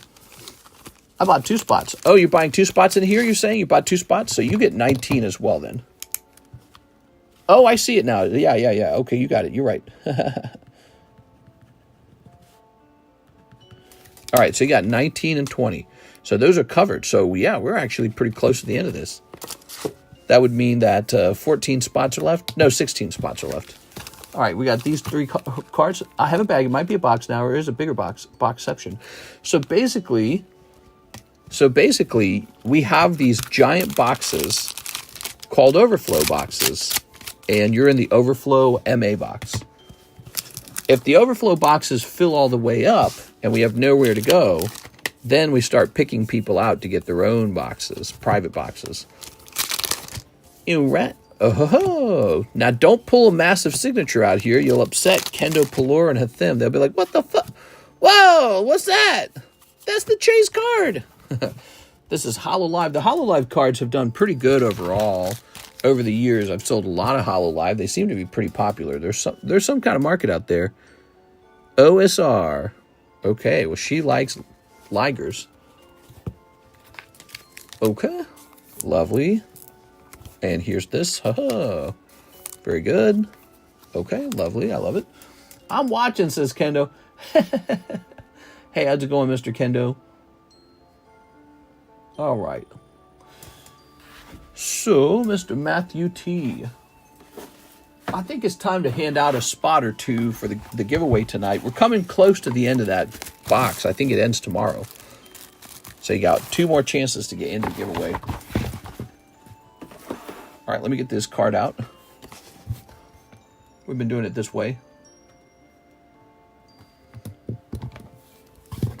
Pesa Collects. What's your name again? I can't remember your name.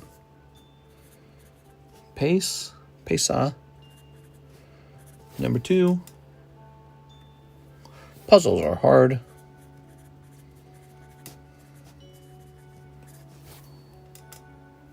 Giggling Gengar.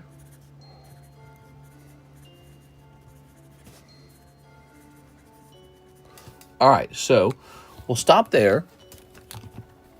We got maybe 3 more of these spots to hand out, but we're about halfway through the stream, right? Well, not halfway. We're at an hour and 40 minutes, so that's pretty close to halfway. Here's an order from our good friend, Mr. Abraham Rios. 1 Sneaker Bunker Volume 2, 1 HoloLive Spark. Yes, sir. It's a fun little order. Been on the Waifu card ban for a while now. Got extended. The wife caught me buying some more last night. Oh, that sucks, dude. That sucks. So she doesn't like it, huh? That sucks, man. Yeah, that's tough. There you go. What, a man can't have hobbies? Snipping this. Ah. Now, did you guys know we can actually pick out another break this stream? Because we don't have a Master Ball break. Fuamoko. Here's a hollow. I'm sorry, Kendo. Kendo, if it was up to me... Oh. There you go. Okay. Let's see. I'd tell you the same thing. There you go. She caught you buying... You're going to be on the Dave Ramsey show. My husband keeps buying cards behind my back. Oh, right. Somebody asked for it to be a rocket break. So here's our Zubat. I'm so glad I don't care what my old lady thinks or how she feels. Whoa! That's a bit strong. Bitch, I don't care. I'll do what I want with my money. It's my money, bitch. Whoa! This guy thinks he's the Punisher.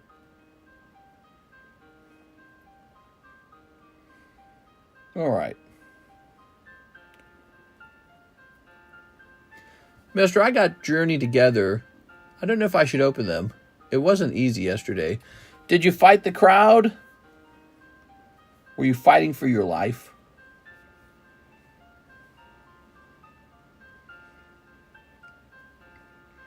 Okay, it looks like we should do a total of 7 spots for this Zubat. That's not very large. That's what she said. Okay.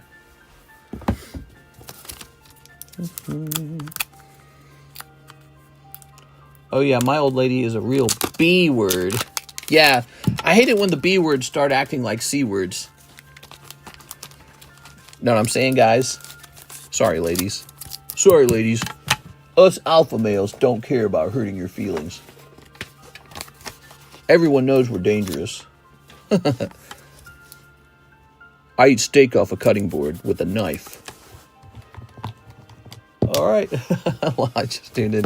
So, ooh, eyebrow itchy. All right. Okay. Here is a lovely and enviable Rocket Returns. Zubat. Zubat. Lovely Zubat. He's a 1 in 7. There'll be no star card. So hopefully it ends fast. We've been on a sort of like a Rocket card binge. Team Rocket often used Zubat. That was a common Team Rocket Pokemon. And if you remember, the original Rocket set has Dark Golbat in it. That is a proper Team Rocket Pokemon. Rocket, Rocket. So there we go. One new break on the table is the Rocket Break. So let's take a quick look at the breaks again, guys. We have this base set Chansey coin coming back to the table. Well, not coming back. Hitting the table for the first time. Pristine Chansey. It's extremely rare. Extremely decent. There it is. Base set Chansey. Now, we don't have a Master Ball break, but we do have a Rocket Break. Zubat, 1 in 7. Rocket Returns Reverse. Sometimes people don't really understand how rare these cards are. Like, if you want to go collect first edition Dark Team Rocket, the original set, they're all over the place. There's hundreds of them. But if we, that hiccup, if we were to take a look at the rarity on this card, you're going to be shocked. So this card, in its entirety, has a population of just 28. Just 28 of these mother effers. 28 people in the world get to have a Zubat, Rocket Returns Zubat, and then it's done. And this is a really iconic Rocket Pokemon. Again, if you played Pokemon Red and Pokemon Blue, you fought Team Rocket and they had Zubats. So it's very nice. It's got that beautiful reverse hollow pattern to it. Here's our Lightning Bolt break. It is Houndoom. A excellent, I love the black coloration with the white Japanese text. And you get a little red right there. So the really beautiful card from Neo 3. That's one of the reasons why this is so impressive. There's Neo 3. So Houndoom Neo 3 looks fantastic, but that's a 1 in 11. Then we have our alternative art Modern Lugia, 6 spots deep. I know that's going to keep moving as people get their paychecks because that is a super desirable card to own.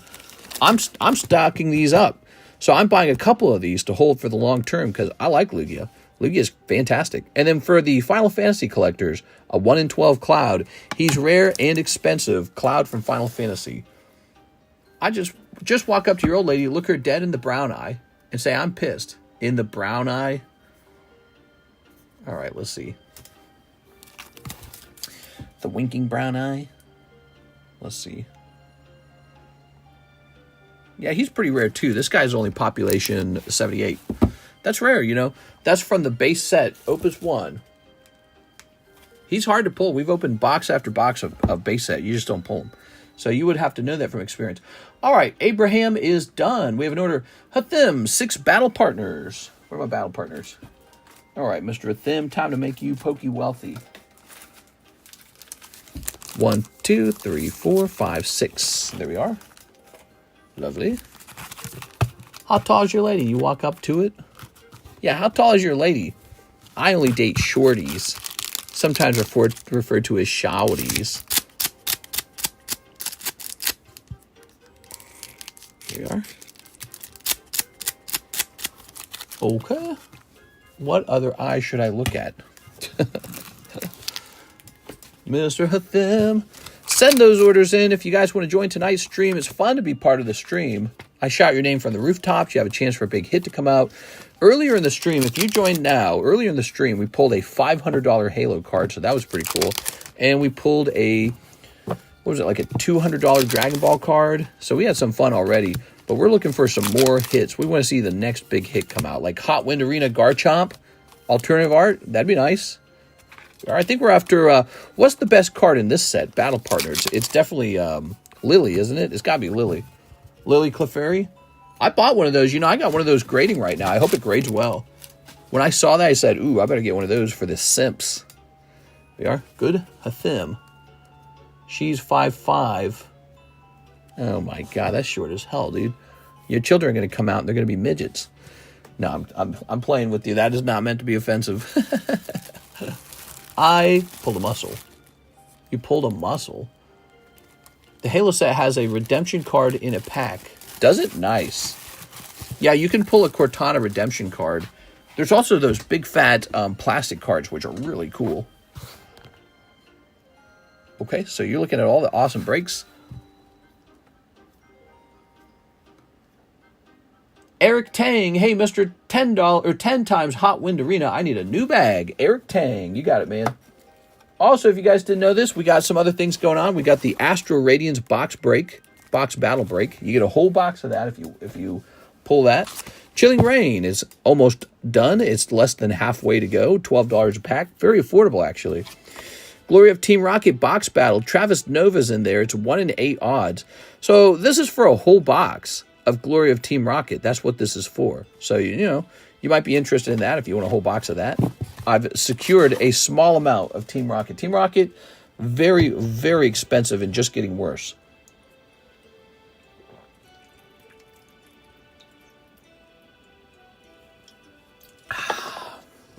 All right. Mr. The Girl Dad incoming. Now Mr. is for sure having all girls. There's actually a misprint gold in Zoroark going for crazy money. I heard about the misprint. I don't know if I count that. It's the same category, you know?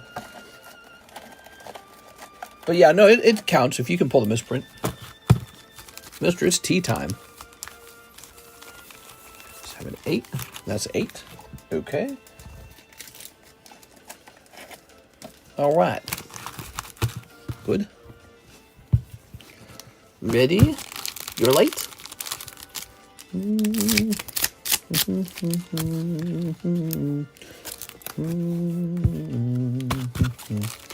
probably underselling that Glory of Team Rocket box. I bet you by the time it launches, there's none left. And it's all selling for absolutely insane prices. All right, Mr. Eric, what do we got? Oh, not bad at all. Look at that, everybody. All right, Golden Ho-Oh. Looking great. Here's Garchomp. Oops. Cold. Yanma. Look at that Yanma. He's a dragonfly. Flygon kind of makes Yanma pointless, doesn't he? Here's a little Mad Cargo. Roserade. Greedy. He's one of the 7 dwarfs. Yeah. Ooh. What's your favorite tea, mister? I never really got into tea. Did you guys hear about how tea bags are probably giving out cancer? Did you guys hear about that one? They found out the little tea bags. You know, they're these little... Have you ever thought about what those bags are made out of? It turns out they don't make them out of good stuff. They make them out of chemical materials. And then you dip that into very hot water, and it releases the chemicals into your tea. Did you guys hear about that? You are? Kind of like popcorn. If you do microwave popcorn, you are eating cancer. They think, well, they don't think, they know microwave popcorn gives you cancer. You are? Because it's this special material that pops the popcorn, and it turns out it's super bad for you.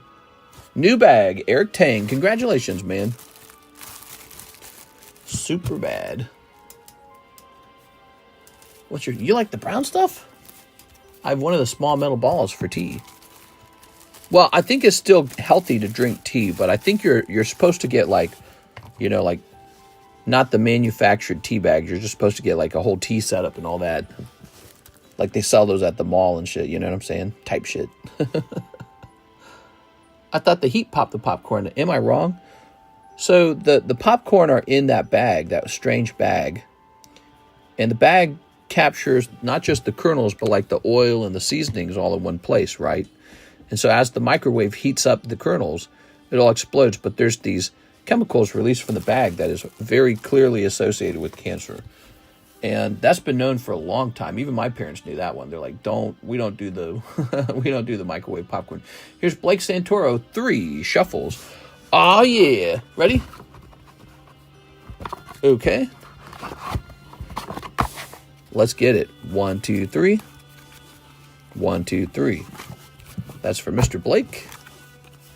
Mr. Blake, no luck on that round. That's a cold round. Sorry, Blake. Right, but the bag doesn't pop the corn.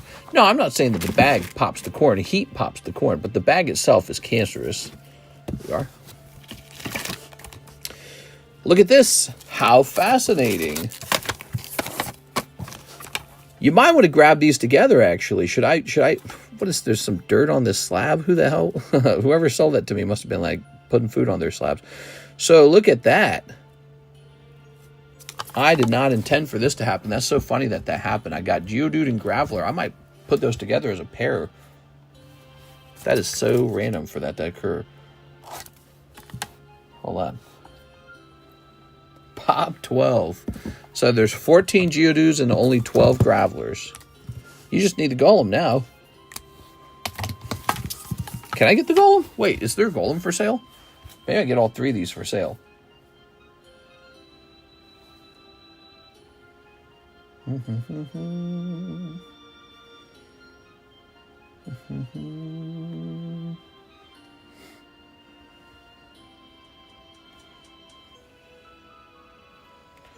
Let's see. So that's Topps Chrome. Oh, there it is. I could get the Golem, but he's pricey. I don't know if I want him. I don't know if there's somebody out there dying to buy Graveler, Golem, Geodude. I don't know. Maybe there is. Right, but the bag doesn't pop the corn. Right, but the popcorn pops in the bag. Right, that's the whole setup. That's the shebang. They wouldn't pop it without the bag. You have to have the bag to pop the corn, because they won't pop it without the bag. The bag that pops the corn pop bag. We are. Here's Flagrion. Ooh, how can that be $75? That doesn't make any sense to me.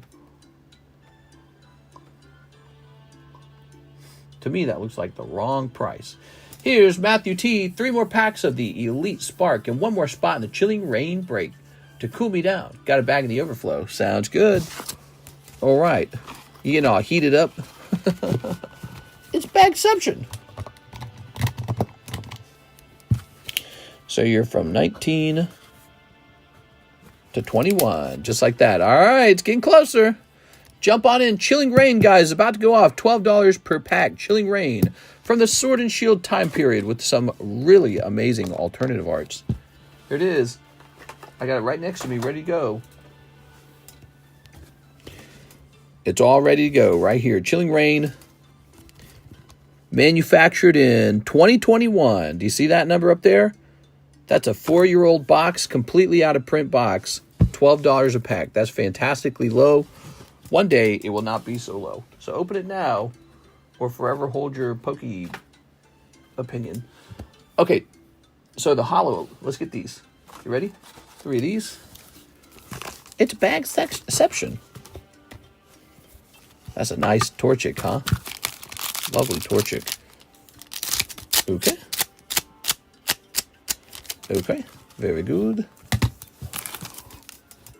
He could go into the live customs. I like that one. Here's a hollow. Here's a hollow. Oh, a konnichiwa right there. 1 konnichiwa, please. Konnichiwa. My friend worked in the Conagra plant that made microwave popcorn, and he died of the butter lung thing. What? Are you saying he actually died of butter lung? You're making that up. He said he died of butter lung type shit. He's lying, bro. There you go. It's 4:19. You got a minute? It's 3:20 on my side, so very different for me. Okay, Mr. Matthew T. Lovely. It's that time. What time?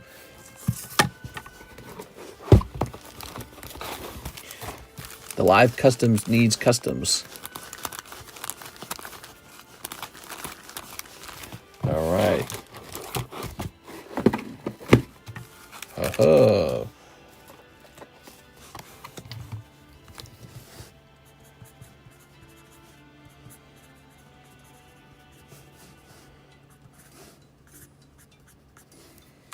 Okay.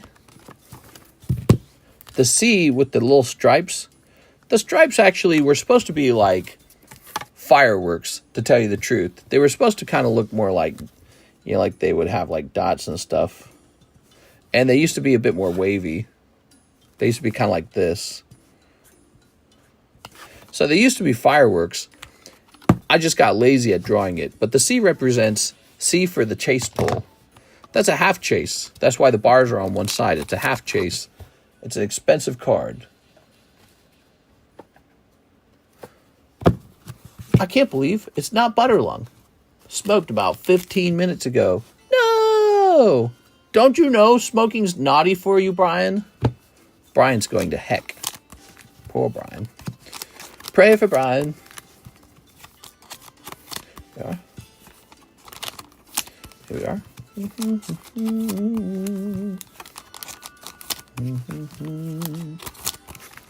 All right, so this Torchic's not super easy to pull.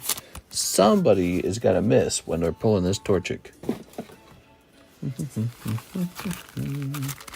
Truly, they paid him out a settlement because it's degenerative and no cure. Wait, you're saying he actually got sick at the factory and they paid him a settlement? Ah, my neck. All right. Your man, your guy, he got a degenerative disease in a microwave popcorn factory. For real. Like what? Inhaling butter oil? Oh, he was on a lung transplant list but died before they called. Nah, you're messing with me. I think he's messing with me. I don't think he's telling the truth. Vaporeon, Empoleon, Lord of the Nazgul. And here's Metazoo, Bigfoot. Cool.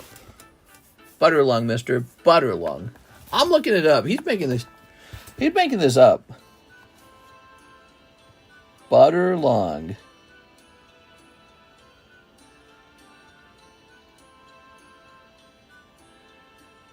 Oh, it's real. It's real. Butterlung, not widely recognized in the medical field, but it refers to bronchiolitis obliterans, a serious lung disease linked to inhaling certain chemicals, particularly diacetyl, which is a compound used to give butter flavor to popcorn.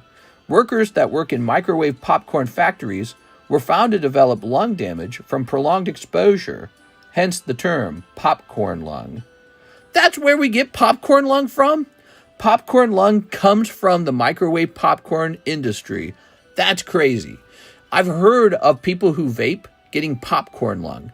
And I always thought it was a clever sounding, it was like a catchy term. But I was like, they're not smoking popcorn, they're smoking vapes. Why don't they call it vape lung? It's called popcorn lung because you get popcorn lung if you work in the microwave popcorn factory. That's sad, dude. Scarring and narrowing of the small airways, which leads to coughing, shortness of breath, wheezing, fatigue. It's irreversible and can worsen, whilst most commonly linked to diacetyl exposure. It's been associated also with the vaping. Wow. That's crazy. Hey, I cough a lot. Maybe I have popcorn lung. Maybe from breathing in these Pokemon cards. That's crazy, man. Bigfoot should be a drill card. You want Bigfoot to be a drill card? He could be, but it's a really expensive drill card because he won't go off till it hits 200. All right. Some kind of flavoring cost it. That's wild, dude. But then 5 more battle partners. You got it. People that vape have chance of collapsed lung. Yeah, they are. A lot of people smoke. It's a bad habit. Everyone knows it's a bad habit, but people just do it. My real estate agent, we were talking because we were looking at a property last Sunday. We were looking at a property together, and he's a real old man. He's got to be like 75, and he was talking about how his one doctor diagnosed him with lung cancer, and then the next doctor said, well, maybe not. And so he said he's got serious lung problems, and he said he was a lifelong smoker and that he had to give it up all of a sudden. There. All right. All right, very good. Yeah, it's an addiction, you know. It's like this thing that makes you feel good. It maybe is soothing or something. I don't know exactly what cigarettes do, but I like the smell of them. I know that. When I go into like a bar and I smell that cigarette smell, I'm somebody who actually likes the smell of the cigarettes. But I just don't smoke. So there we go. I do not smoke. And I'm lucky that I don't smoke because I got my own problems. Health nuts seem to die young. Maybe they have a feeling. I don't know. Probably bought like 3 Mustangs because he said he couldn't take it with him. Cold. Wow, that's sad, dude. So he bought 3 Mustangs because he knew might as well blow this money now while I still can. That's nuts. All right, that's Hathim picking up Brock. Brock's looking pretty chill.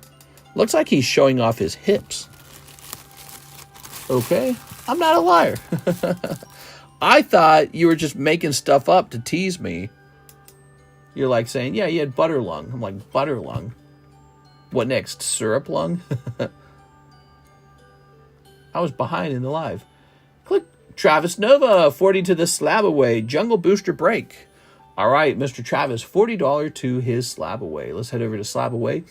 Not too many slab away payments today. You know, we should actually work on slab away repos because we haven't done that still. We haven't done that in a while. So Travis Nova, $321 minus 40 brings us down to 281.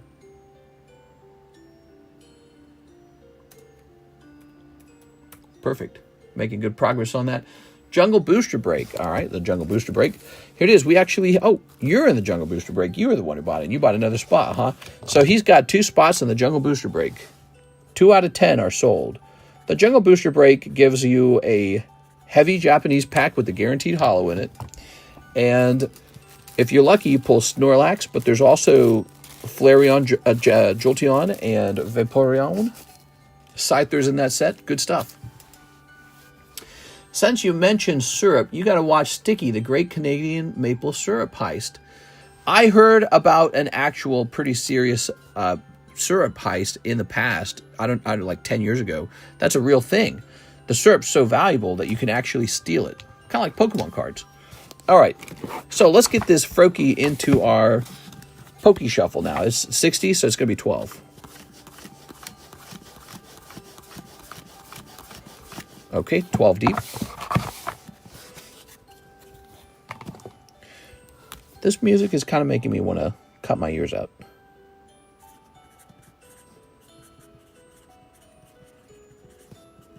There it is.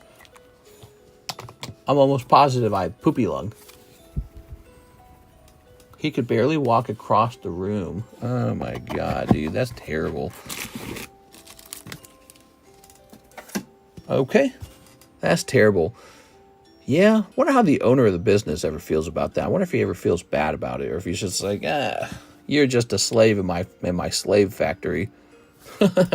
Now you're a nuisance. Now I gotta pay for you? Oh my god, bro. Alright, there's no orders in the queue. If you want to see more fun stuff happen in the stream, send an order in so we got something to do. In the meantime, let's start pricing up some stuff. Well, those are those Topps cards. Where are these over here? I never priced these either.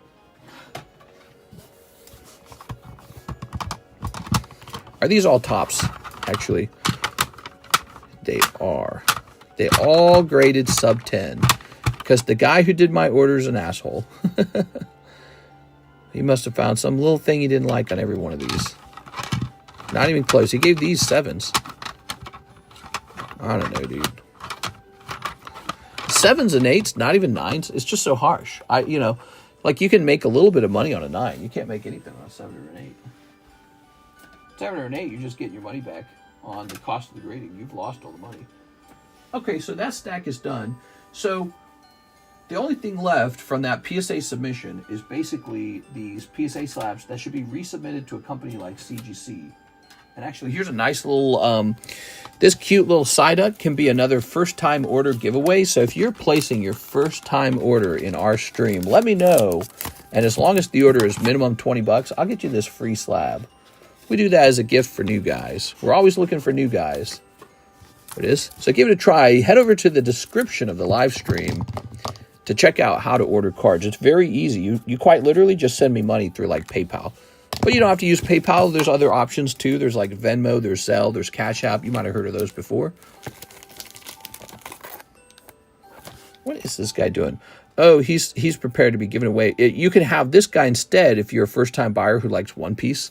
So I got some different cards set aside for the giveaways.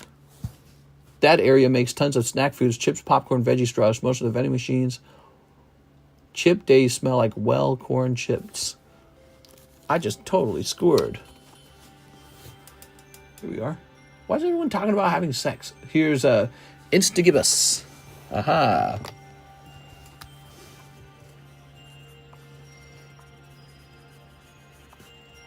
Somebody else came in here today. He's like, I had sex with a small person. It's like, what the?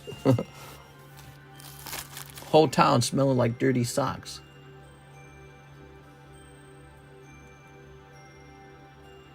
Corn chips? What's a corn chip? That's interesting, though, you know, being able to... That means it's in the air, you know? You're smelling the thing in the air. You're getting a little bit of that tainted air. All right, what else we got? What else we got? We got another Nidoking, really? Wow. That over here. Ride on. This needs to be corrected. Let that pass through, probably. Another Houndoom. So this could go over here. These are PSA 10 one-piece cards, but nobody ever buys them. And they should just go to eBay, probably. What is the TCC giveaway this time? It's really good.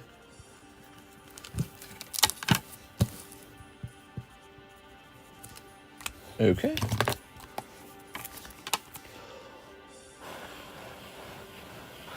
The TCC giveaway is Butterlung. Yeah, give me some of that good Butterlung. This was priced on $125. It's been a while. It's $425 now. Let's see where he's at. Right on. Merlin 2. PSA 9, $80.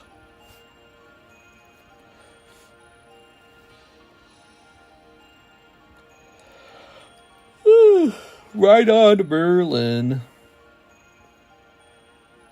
None for sale. What if I say all grades? How about that? Oh, nope. Hold on. Go back.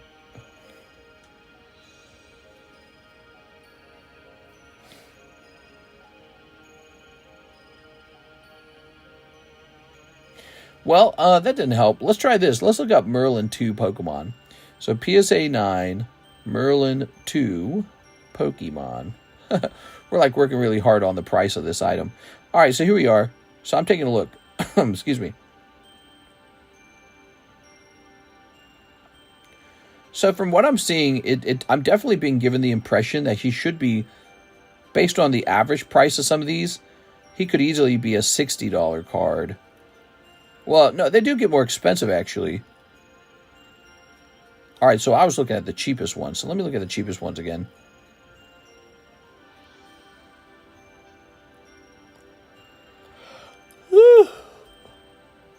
All right, so he could definitely have his price lowered. My neighborhood smells like crack, black and mild, and weed smoke with a hint of gunpowder. Does it really? Who here thinks they're living in the most dangerous neighborhood Not me. My neighborhood's boring as hell, dude. It's dead out here in Lake of the Ozarks. There's nothing that happens out here. It's countryside living. There's no people.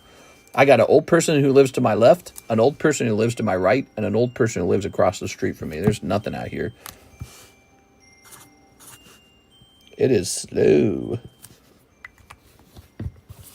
Okay, here it is, $60. I wonder if anyone has a TCC logo tattooed on them. Who has one? How much to ship on my order? My name is Asher Anderson. Hey, how's it going, Asher Anderson? Are you an international shipper? Is that why you're asking? Because normally shipping is always $9. So if you're in the United States, it's a flat fee of $9. If you're international, we got to weigh it and kind of figure it out. We got to know how many cards you got. Asher Anderson, there it is. No, okay, I'll ship. Here it is. Very nice. You can also add anything to it if you see something you like on the menu. And then all your cards will come over to your place. It'll be so nice. Me for sure, lol, Mr. Google my house. Google your house. I'm not going to do that. Just finished the 10th episode or season 10 on The Walking Dead. Negan's story, and it is by far the best episode ever so far. Yeah? Did you just watch that whole show for the first time? Is shipping free if I'm homeless? Ooh, that's a good question. Maybe. All right, let me hit refresh. All right, click. We got an order from our friend Hathim, 7 of the Korean Black Flames. Flame on! We're flaming on with the Black Flames. There we go. 1, 2, 3, 4, 5, 6, 7. Shipping's only free if you're a cute Asian girl, and that's it. You're probably a stinky man. Gross, bro. Oh my god. All right, you ready? And you have to go, konnichiwa. Oni-san, do you have free shipping? Hagoi. I can be whatever you want. Yeah, right. All right, here we are. Ooh. Putting that over there. Putting this over here. My neighborhood has wild pit bulls. Yeah? You ever catch anyone roasting some fresh doggy? Toasty. But I remember that. They're eating the cats. They're eating the dogs. All right, here's... Oh, yeah, look at that. So what a wild point in the debate. I think I lost some friends at that point because he said that and some videos popped up on the internet and it showed people actually doing stuff like that. Like I watched a person was cooking a cat in their house and I watched another one and it was, you know, it was like this family was cooking a dog in the backyard and the neighbors were like, what the fuck? And so I was like, somebody does it. I would eat a pit bull. Says PDX. Got to be 59 lip bulls that roam the area. Are you serious? You get a lot of roaming pit bulls? That's the way it's meant to be, man. All right, Hathim. Just paid you to ship. Mistress Delivery Service. Oh, yeah, I got the little black kitty on the broom. All right. So, like, what was the name of Kiki's Delivery Service? All right, let's go back in here. And we have an Asher Anderson shipment. Asher, have we shipped you before? We're going to need your address, Mr. Asher. I'm betting we need your address. Yes, we do. So, Mr. Asher, the next step is you need to email me your address. Can you do that? You need to email me your address. It's pretty simple.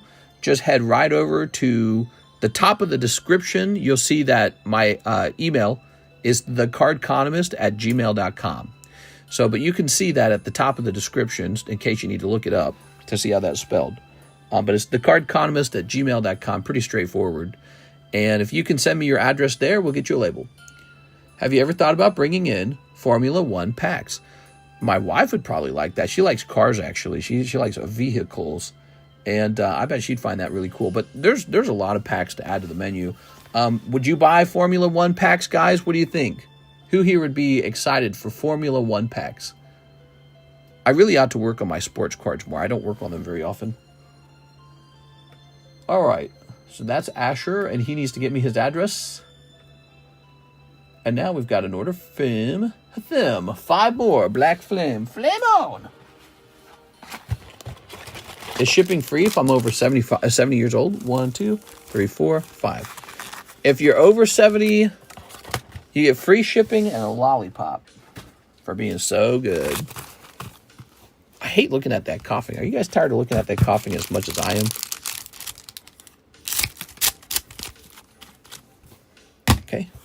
How close are we to... We're very close to April, huh? Can you believe that, guys? The first quarter of the year is over. We're heading into the second quarter of the year. Wow, how the time flies. Yes to F1 packs. I'll think about it. I'm not opposed to it at all. I'm supposed to have whatever sells on the menu. I want soccer cards to blow up, but the USA isn't big with soccer, and outside of the EU, outside of the US, card culture isn't really a thing, it seems. Oh, that sucks, man. No, I'm sure there's an economy for, you know, soccer cards. But I see what you're saying. Like, if all of America is involved with it, that's a pretty big extra, you know, marketplace. A lot of money. Just sent the email. All right, let's get you shipped out. But first, we're going to put this into a Thims bag. Mr. Hathim. Thanks for the order, Hathim. Okay.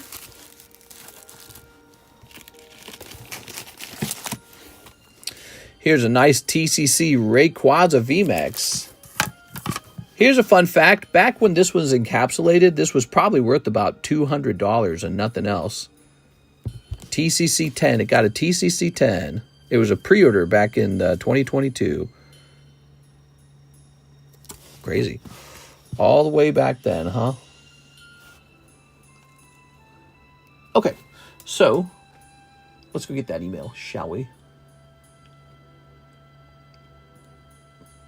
Where is it? There it is. Okay, let me make that label. Regrade that with PSA. I really don't want to. I'm very proud that we encapsulated it. It's kind of a timepiece, you know. If you were to crack it out and regrade it, it doesn't exist in that same form anymore. It's not like it's not a memory anymore.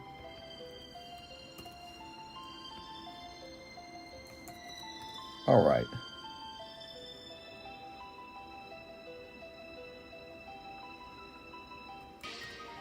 I think that's how that's meant to be written. And now let's grab that email.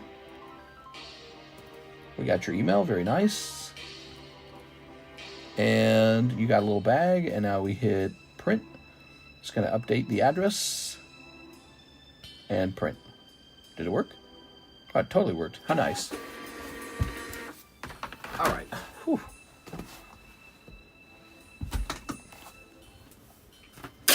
Okay. We got to... So now it just has to actually ship. We're going to have Alexis come in on Monday and do all the shipping, okay? So if you guys have been waiting a long time for shipping, I'm asking you to just wait a little longer. She's almost back.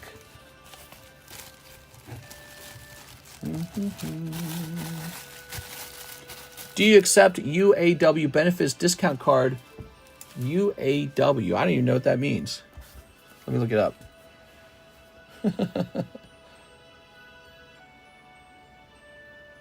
Oops. Did it autocorrect for me? United Auto Workers? Yeah. You get cards 50% off. All right. I was getting all impassioned about the subject of the tariffs in the daytime stream and the argument over really whether car jobs should be in the United States or if they should be over in Canada, whether they should be over in Mexico. America kind of had a lot of good car jobs, and then we gutted it and sent them across the world. And was that really such a good thing? Because it almost feels like it probably wasn't. Might not have been such a good thing. That's a slab. All right, get this out of my face. These are out of here. They're animals, and I slaughtered them like animals. All right, Anakin. Cadillac's better than Mercedes.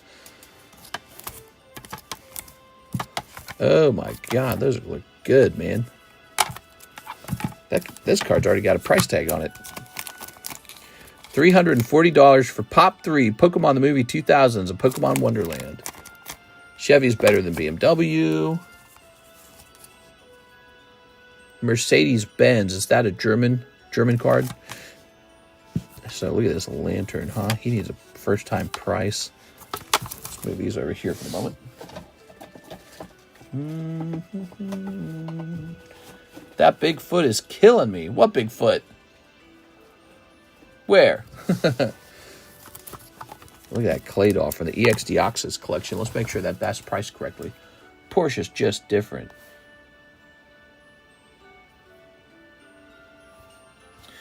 PSA 10 clay doll. Deoxys. The EX Deoxys collection is one of the coolest collections. So this is correctly priced at $345. You have a chance to buy this. It's definitely low pop. If you can afford a Rolls Royce, you can afford a 25% tax. That's an interesting perspective, I suppose. Pop 14. That's nuts, dude. This is real rare. We got some rare freaking cards, man. Pop 14. Take a close look at the sparkle on this beautiful EX Deoxys clay doll. Wow, that is crazy, huh? I love the... I bought clay doll because I'm a fan. I love the effect of those reverse hollow cards. Those are just so cool. Here's Lantern, huh? When did I get this? 14. Population 14. Extremely rare. Everything from the EX Deoxys collection is very rare because they just didn't print much of it.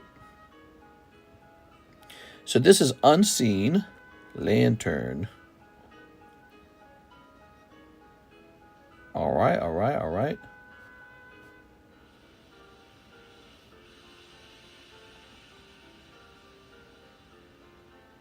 Okay.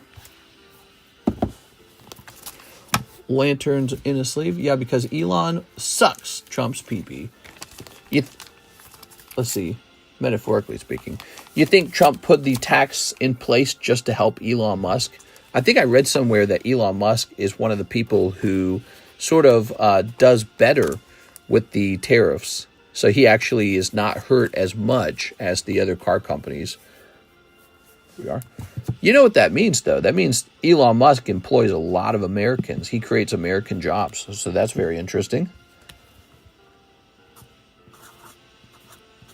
He makes a lot of car jobs for Americans. Those are high-paying jobs. There we go. I think I read some of the... I think I read Japan and Mexico are the ones most affected by the tariff. So Mexico loses a lot of money if there's just a sudden 25% tax on everything that they're exporting to us. All right, let's see what's next. Elon just has to look good for Trump. Here's Mr. Them. Last 5 round of Korean Black Flame. You got it. 5 more of these. 1, 2, 3, 4, 5. Elon Musk has a real beef with Elon Musk. I like money. I like you. Money. Okay. All right. Here we have clay doll. A cold one. This thing. Greta Thunberg, and a hollow. Hey, there you go, Mr. Them. If only it was Charizard. That would have been good. Okay. Mexico makes so many cars and parts. It really makes a lot of sense for companies to export our jobs to Mexico because they're really easy to move parts back and forth because they're attached at the hip, right? So we are on the same landmass. You don't need to fly the parts over. You don't need to ship them by sea. So you can just drive them over on a truck and, like a car transport truck. And yet their economy is a lot smaller than ours. Their workers get paid less. And so now you can make your cars for America, transport them right back into America, and pay somebody in Mexico way less to do it instead of having to pay a stinky American a good wage. Oh, I hate those guys. So tired of them. Although I do have to say, I've seen the amount that the workers' auto union or whatever, they ask a lot, dude. They do ask for very good pay. So I understand the pressure of the company owners to say, well, we have to move our workforce into another country that doesn't ask for such a severe paycheck. This. All right. Here's Piplup. And here's Charmander, Ace of Clubs. Wow, cool. Top 3 rich guy laugh of all time. Oh, yes. All right. Tesla's pretty cool. People may not like Tesla, but the amount of U.S. jobs they're providing is better than the majority of other auto manufacturers. Yeah, so I was surprised to learn that the tariff doesn't affect Tesla as much because Tesla doesn't ship all their jobs all over the world. It does have some of their jobs outside of the U.S., but a lot of them are right here in the U.S. It's a real American company. All right. Even John Deere, the tractor company for American Integrity Farms. Even John Deere is getting rid of all its jobs and sending them over the border. It's like annoying almost. It's like, John Deere? John Deere, the company that makes the tractors. It's like a staple. It's like an American icon almost. They're also shipping the jobs out. Come on, bro. What is this? What did I just run into? I just ran it. Oh! Ah! Look at that Gengar with the swirl. Oh, baby. Wow, that's a nice swirl on that Gengar, bro. I'm getting sweaty looking at that. Oh, my God. Take that away from me. Take it away from me. What is this thing? Oh, this is a deck of Pokemon cards. What's that doing over here? Is this sealed? The best iPhone should be 500, not 1200. Look at that. Now, why do you say that, Corn Rules? Woo! Woo! All right. Those are 2 sneezes for free, but the next sneeze is not for free.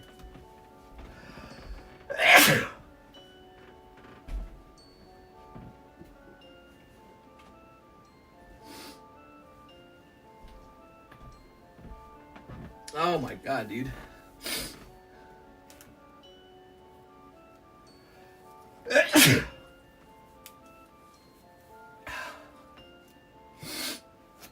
Oh my God. They overcharge. Who makes it in America? Who's overcharging? Someone's overcharging their phone. I gotta mute. Hold on.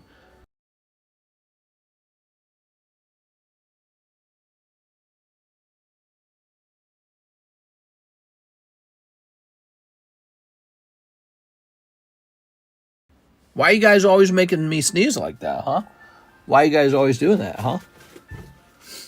All right, we have no orders in the queue. If you guys want to see something cool opened, send in an order now. Here's Dark Scissor and Houndoom. More like hound them cheeks. Here's Graveler Prism for $20. Let's put it into the box for just $15. Yes, you may pull a Graveler. Oh man, I just paid a freaking bill. So annoying. I have to pay for accounting.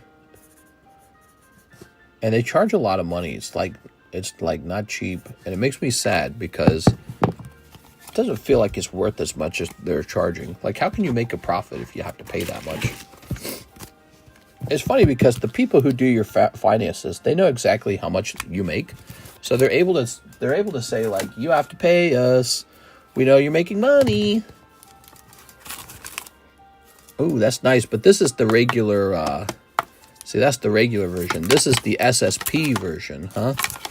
Pretty nice. Hurry up and buy, says Lurkin' Larry. Oops, what just tipped over? By the way, we've got these boxes on sale for $60.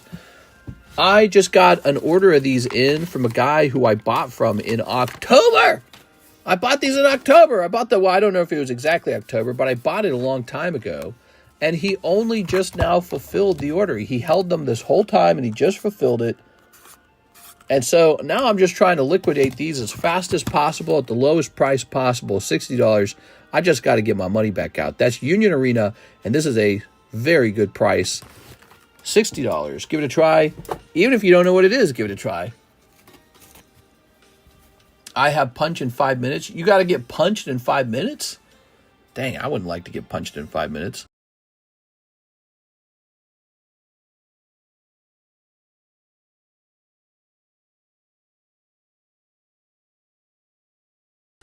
punched in 5 minutes. I don't know about that. All right, here's grass type. It's going into the Poké Shuffle box on clearance. 1, 2, 3, 4, 5, 6, 7. All right, it's going in for 35. That is a vintage Pokemon card. Mumai announced retirement. Oh no! Favorite movie ever? Mine's Don't Be a Menace to South Central. Grass. 9. I'll see you guys tonight. Have a good stream. What? Okay, we put this in for 35. Okay.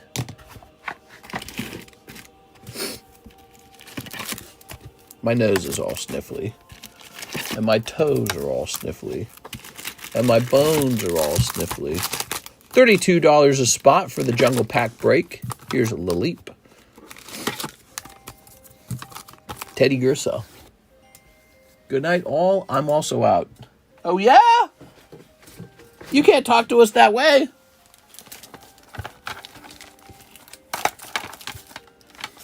Put these over here. So what do we have here? South Park logo. Pidgey, Magneton, Victory Bell. Very affordable Victory Bell. Notice how few Charizards are actually on the table. You think that's an accident? That is not an accident. Let me tell you why. The moment we put Charizard up, he's gone. I want Charizard. I want Charizard. You got any Charizards? You know, we don't have a lot of Gengar, Charizard. The moment you put them up here, they're gone. They're just gone. Can't keep them up here. Someone buys them. All right. Okay, we got Monkey D. Luffy. Geodude, Zubat. He needs a reprice. He was priced back in November, man. Okay. All right. All right. I thought you guys were my friends. We are. This is going to say PSA 10, Zubat, Cardos. You didn't invite me? So there's not even one of these for sale. You know, it sounds really good right now. Crab legs.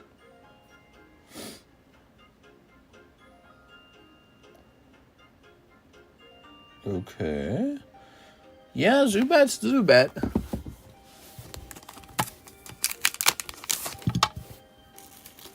Get a nice clean sleeve. This has now been repriced to $170. There's none for sale on the internet. I'm the only one with one for sale. It's extremely rare. Pop 7. What that really means is it's probably more like Pop 4.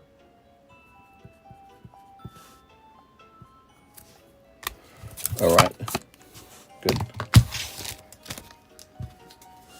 This is the Game Boy Cardos. It actually has the Game Boy artwork on the back. See? Very cool. Printed before the base set came out. Pretty neat. Mr. Them 9 Korean Electric Breaker. Let's see. Where are those? Oh, here they are. This is it. 1, 2, 3, 4, 5, 6, 7, 8, 9. 9. Okay. That's basically just you, Mr. Hathim. Everyone else is thrown in the towel. They said, I'm out of money. There we are. Okay. Smack me and feed me the leg of a crab. I love crab, dude.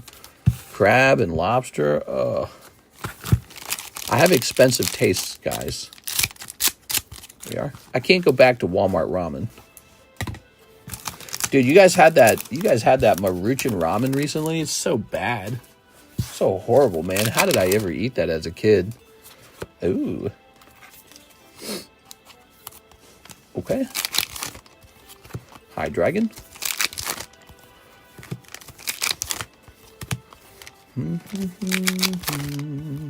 Slay King. these guys. What are your thoughts about the huge earthquake in Bangkok? I hear it killed like 1,000 people. There's nothing you can really do about it. It just feels really bad. It's very sad. You are? It kind of makes you wonder if that's such a good place to invest money, if it's just going to get hit with earthquakes and tragedy. But if they're going to keep building over there, they got to build super earthquake resistant structures so that they can do better. Prayers for Bangkok, very sad. Oh yeah, exactly. And what can you do? It's just really sad.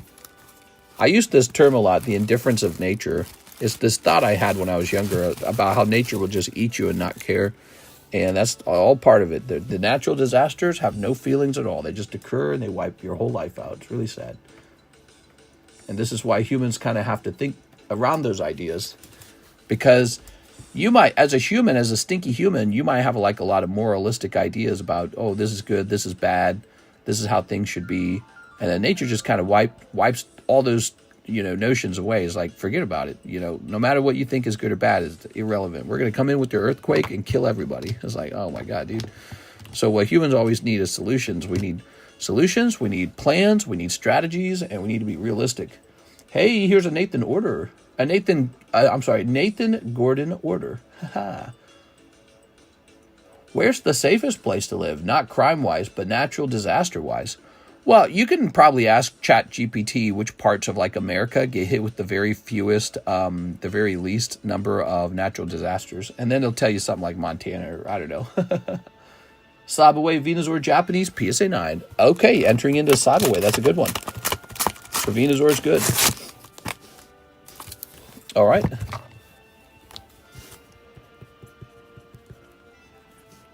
Good luck with that, Mr. Jordan. Mr. Nathan. I read your last name, Gordon, as Jordan. What's wrong with me? I'll tell you what's wrong with me. I sneeze too hard. It scrambles your brain. When you sneeze really, really hard, your brain gets scrambled.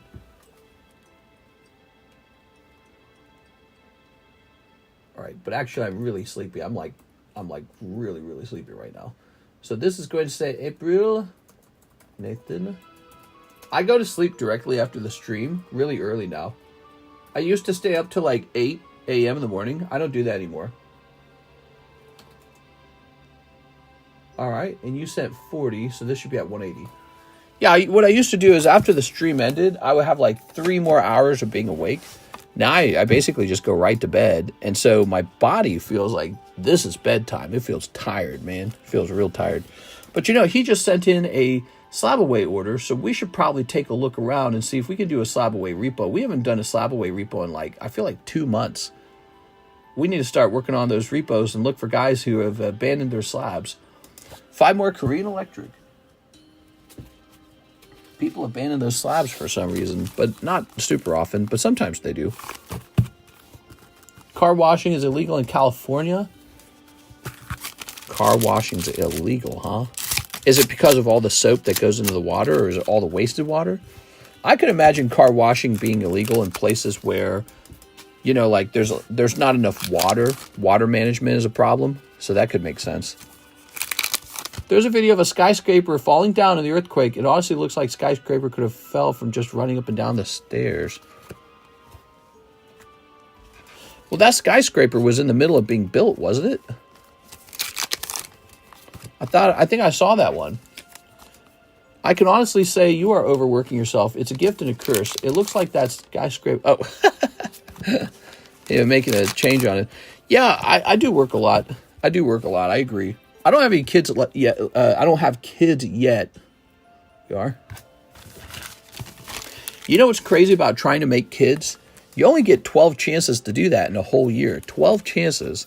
And apparently, it's not very easy for girls to get pregnant. And Karis is about 30 years old now. She turns 30 in May, so she's a little older too. And so we're trying for a baby right now. I think when the baby actually is here, I will slow down. But so Trump, he wants to do the IVF stuff. And if he makes it really cheap to do IVF, we're thinking about trying IVF because that sounds really, we're kind of into all that kind of stuff like technology and all. Here it is, Hathim. So we might actually try IVF. And that'll be really cool if we do. Especially if it's not like it doesn't cost anything. We're also into other ideas too, like believe it or not, what what do they call those when another girl is pregnant for you? They call that surrogates. So ideas like surrogates is really fascinating to us as well. We're both fascinated by that. They could take an egg from my wife and a sperm from me and put it in a surrogate, and then she just has a baby for us, but it costs like $100,000 or something like that. Probably costs more than that. But yeah, you know, when I have a baby or two, maybe I slow down a bunch. Right now, no babies, so no slowing down over here. If it was in the middle of being built, that makes sense. The news article I read made it sound like it was a finished structure. No, I saw the same thing you saw, the skyscraper that fell. They talked in the article about how they had to go looking for construction workers because that was just then being constructed. All right, what we got here? We got Munchlax. A lot of poker cards for sale. As you guys know, I'm very big on the poker cards. So you'll always see a lot of poker cards for sale over here. But yeah, poker cards are doing very well on eBay. If you watch them, a lot of those sell. And they are selling at great prices. Get me out of here. There we go. All right. So we're seeing poker cards stay pretty steady in price. And if you think about how impressive that is, because what's going on with the poker cards is there's a lot of guys who learned about the poker cards through me, and they're all grading them now.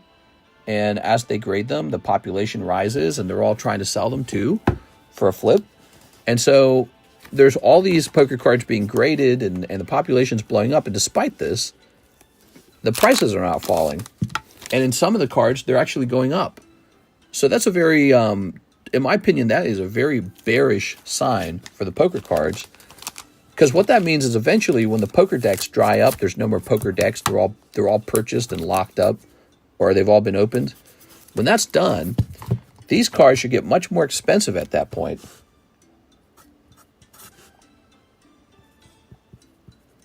Like, for example, take a look at this beautiful silver Espeon, printed in 2000, same time period as the Neo series. So if you want a Neo Espeon, it's like a $1,000 card or some crazy crap like that. But if you want the poker version, it's only 110. So that's pretty cheap. And it just makes you think, like, if it's at 110, it only needs to go up by like 15% to beat the stock market. That's not much at all. So could you imagine this Espeon a year from now selling for $140? I could see that. Mister, we always talk about the bottom of the ocean exploring outer space. What about underground? Is the Earth completely covered in dirt, or is it hollow? It's the hollow Earth. It's the ocean under the ocean. Yeah, people talk about that kind of stuff, actually. There's a fascination with it. Yeah, we want to go to Mars, and I guess there is an argument for going to Mars if, like, the Earth got destroyed or something, or got hit by an asteroid, but I really think that the odds of that are pretty small, but also, well, yeah, I don't know. Like, if there's some catastrophic event on Earth and you colonized Mars, the human race would survive, so I guess that makes sense. But that's some of that existentialism, isn't it? You know, that idea, like, well, the whole race is at risk. What if, like, the super plague came out and killed everybody? But, or like all the volcanoes went off and we died off or something. That's how the dinosaurs died, right? So the dinosaurs died presumably because a big asteroid hit the Earth. You guys know about that, right? Not a small asteroid, a big one. And it changed the atmosphere. And so all these animals that were really large could no longer get enough oxygen or enough, I don't know, like food or something. Right? Like animals are, the dinosaurs are huge. What happened with that? They were so large. Why are there no large animals like that anymore? I mean, we got like humpback whales or something, but we don't get animals as big as the dinosaurs anymore. We're all much smaller. So the theory is that the atmosphere changed to no longer support such large animals. So the only thing that survived after the asteroid hit were the small animals. Mr. Such a trendsetter. Just was with like one thing, poker cards. Don't overflatter me. Hathim says 5 Korean electric. No, I did pretty good. I mean, I like what I did with this channel. We had fun. We've gone very far, and I think I did set a couple trends. 5 of these. I've actually met a lot of people who said they got started because they were inspired by what they had seen. You know, every now and then someone will pop up in my DMs and be like, you know, I watched what you did, and I started doing it, and I had some success. So I get that all the time, actually. We are. Do you want to know why giraffes have long necks? Oh my God, he deleted the message. We are. All right. The ash blocked out the sun and the plants died from the animal. Yeah, I've heard of that too. I've heard that theory that that the clouds block the skies out. The clouds of ash block the sky out, the sun, and so this created a food chain collapse. But that's just one thing that people say about the possible extinction of the dinosaurs. The theory I've heard that seems to be making the very most sense is that something changed the atmosphere of the Earth. The Earth's atmosphere itself changed. And so all of a sudden the balance of like oxygen was different. And as a result, the large animals could no longer live. And the scientists theorize only a really big asteroid that pushed the Earth around, only a really large asteroid could have caused a change in the atmosphere that severe. So again, why is everything so small now? Like crocodiles, they're basically dinosaurs. They've been around that long. Alligators and crocodiles, they're like this super, apex predator. They've been around forever. They never go extinct. They've been around the whole time. Why are they still around? But the old crocodiles used to be gigantic. Now they're really small. And there had to have been a change to the atmosphere for that to have occurred. Nothing wants to evolve to be large anymore, like a dinosaur is large. Here's a thing. What's tall, dashing, and handsome and disappears in an instant? Yo mama? The short ones weren't tall enough to eat from the plants to survive. All gray species of that. Yeah, exactly. The species natural selection chooses the winners, huh? Carlton Wicks, slab away a poker espion and one Poké Shuffle. Okay, one Poké Shuffle, Carlton Wicks. So Carlton, because that slab is a cheaper slab, the slab away fee is supposed to be $10, I think. That's a cold cottony. All right, we'll say Carlton Wicks.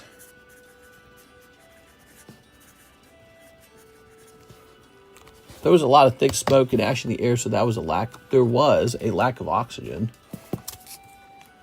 I guess none of us truly know exactly what happened. Isn't that crazy to think about? Tempted to make the slab away fee cheaper on these real small ones. Maybe like $5 to encourage people to use it. But then again, that would just give me more work to do. And all my slabs will be stuck in slab away. And a whole bunch of them won't be finished.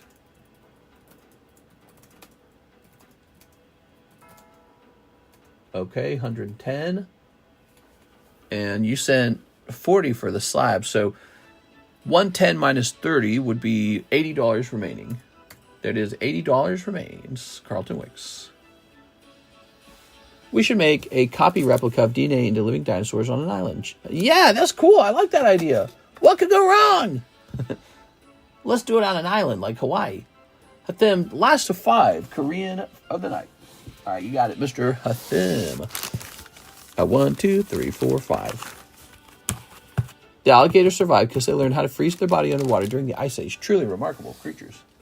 Yeah, that's pretty impressive, huh? Humans couldn't do that. We'd die in the cold. And our teeth fall out, and nothing replaces them. We're kind of shit, aren't we? When we're born, we're totally useless. Many animals, when they're born, they're ready to go. Like there's a lot of like horses or something like that, right? Like the baby's born and it's just got to get up and run. Human babies are born and they're like, gaga, wah. They're like that for like the first 6 years almost. They're entirely dependent. I don't even think a 6-year-old could have survived in the jungle either. A human can start to survive on their own probably just around 12 years old. And that's when they hit puberty anyways. So humans are interesting. You have to actually raise your young. How nice would it be if it was like spiders? You lay an egg. It's this big silky egg. You just lay an egg somewhere full of human spider babies. You just pop it in a corner. And then you just leave it alone. And like 5,000 human babies come out of it. And they're all like, and they're all ready to eat. Like immediately ready to kill and eat. So imagine the babies come out and they're like small adults. That's crazy, right?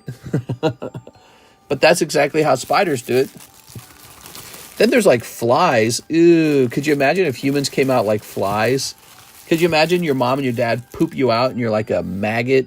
You're just this nasty, chubby little worm. And you're supposed to eat like rotten flesh, like poop and like rotten meat. Are you guys losing your appetite yet? And so you're wiggling around like just this little parasitic worm. And then eventually you turn into a little pupate or whatever it is, cocoon, and out you pop as a fly. And it's just like the nasty process begins all over. I hate flies, by the way. When I was younger, a lot of people hated things like centipedes and scorpions and spiders. And I get that. Those are poisonous bugs. Bees, maybe. Wasps. Definitely wasps. People still really don't like wasps. My least favorite insect is the fly. I hate flies so much. They're so disgusting. They want to land on my food and poop on my food and put their nasty little fly mouth on my food and lay their nasty little fly eggs on my food with the nasty little maggots. So my least favorite insect, besides like the actual parasitic insects like ticks and mosquitoes, which should just be eradicated. Like, why do we even tolerate them? People always say, well, the food chain will collapse. Let it collapse.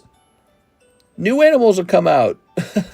They'll figure it out. There's animals that don't rely on ticks and mosquitoes. Yeah, I don't know, but it might be pretty bad, actually. But, you know, mosquitoes and ticks kill so many people. I don't know about ticks as much, but mosquitoes definitely. That it almost seems like it's worth it to let them collapse. They're the worst insect in the world. But besides those nasty parasitic type insects, flies take the cake for me. I hate flies, dude. All I can think about is their nasty little maggot flies, nasty little maggot eggs in my food. Microscopic little parasites. It's like, yuck, dude. Mr. Hathim says another 4. Electric Korean. All right, here we are.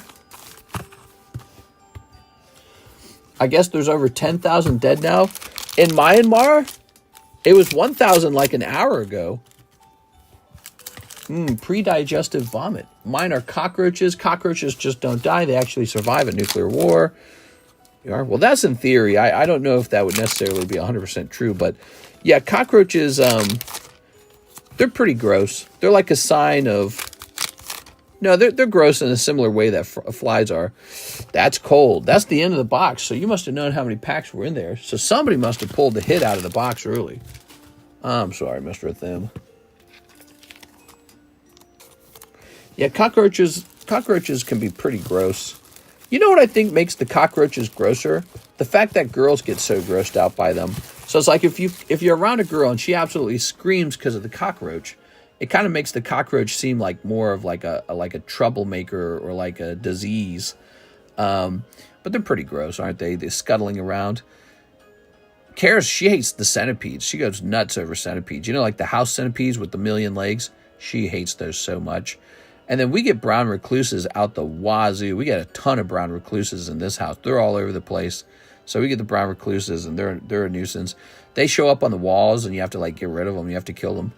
Are you going to try for Journey Together? It sounds like it's not nearly as bad to obtain. When I obtained the Journey Together, when I pre-ordered it, I had to pay a lot of money for that Journey Together.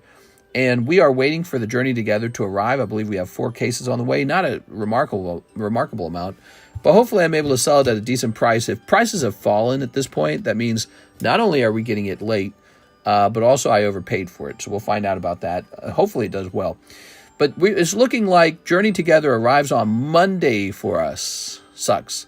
In the meantime, we got a lot of great vintage products. Vintage is always a really solid direction to go because, you know, that's what I actually buy for myself. You notice that?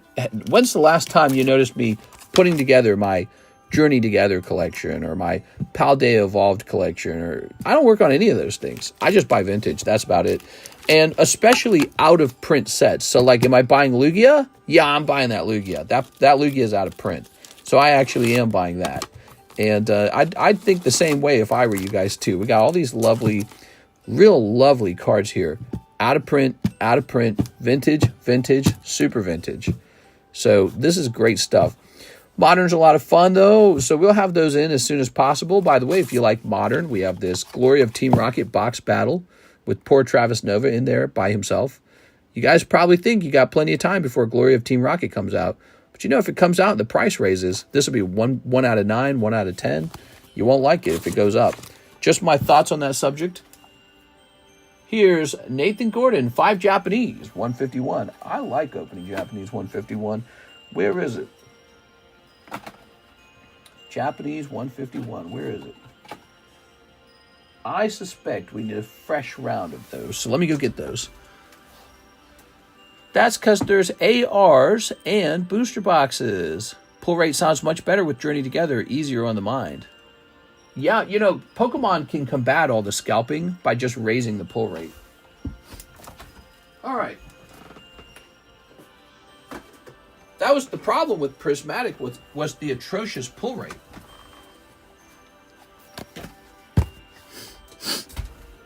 Time for me to sleep at a proper time and get rid of the jet lag. Have a nice night, Tammy. There you are. You can use mint oil to deter the brown recruiters. That's precisely what we have. We have all natural bug spray, and it's basically just mint.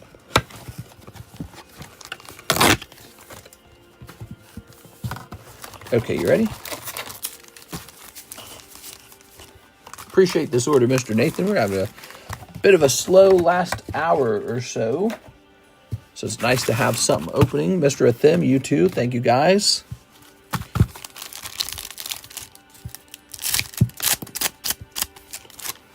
Oyasumi, Tam Tam. Yes, Oyasumi. Let's see the death toll.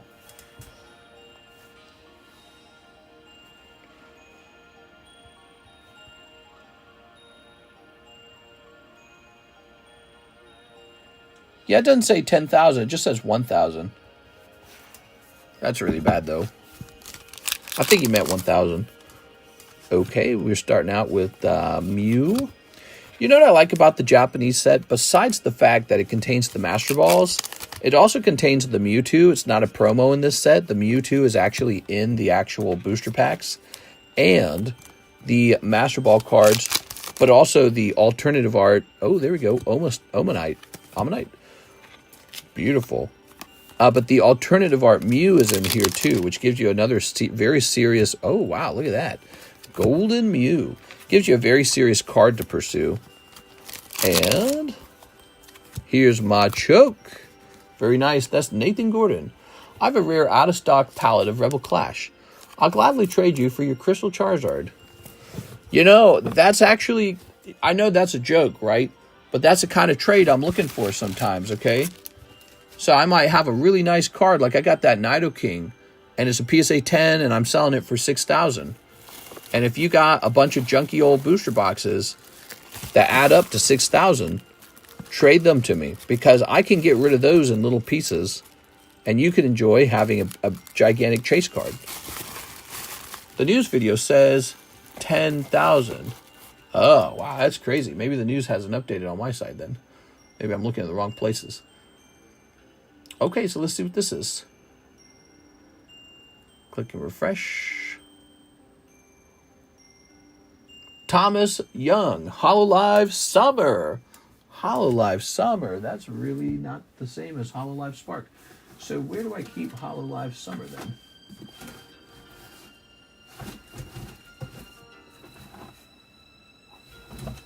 Give me a minute. I don't know where I keep that. I haven't opened it in a long time. Kind of forget you have some things.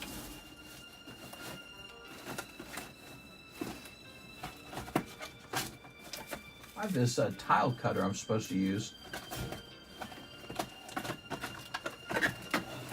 All right, I think I need to go get it. I think I need to go find some summer Hololive. Should be nearby. I don't think it's going to be that far away. I thought I'd have some right here though. Is it over here maybe? No? All right, I'm gonna stand up.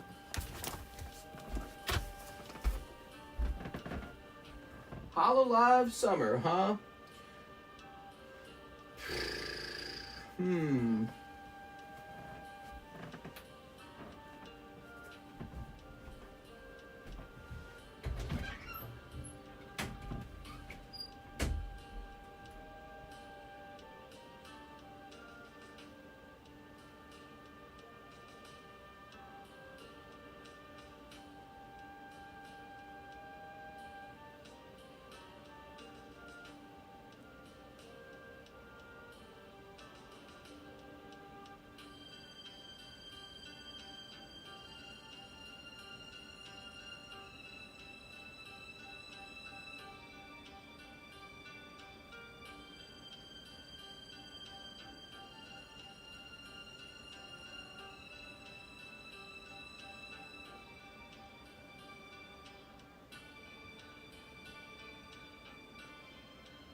I was about to give up on it, and I found it the last second. All right, cool. Plenty of it left, too.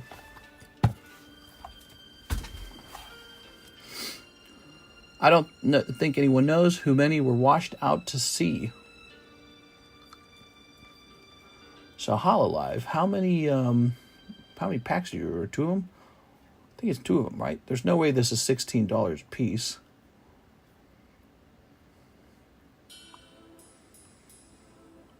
Where do we keep the Hololives? Oh, this would have been Weiss Hololive, so it's under the Weiss menu. $8. Wow, that's pricey, man. All right, let's get it. It says first edition, by the way. First edition. English edition, first edition. All right, my order. Yay. Yay. Thanks for ordering, man. I appreciate it. Ow. Okay, here we go.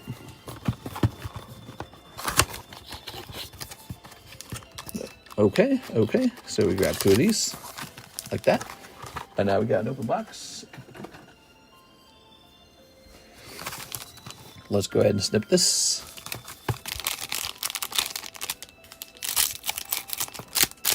Lovely.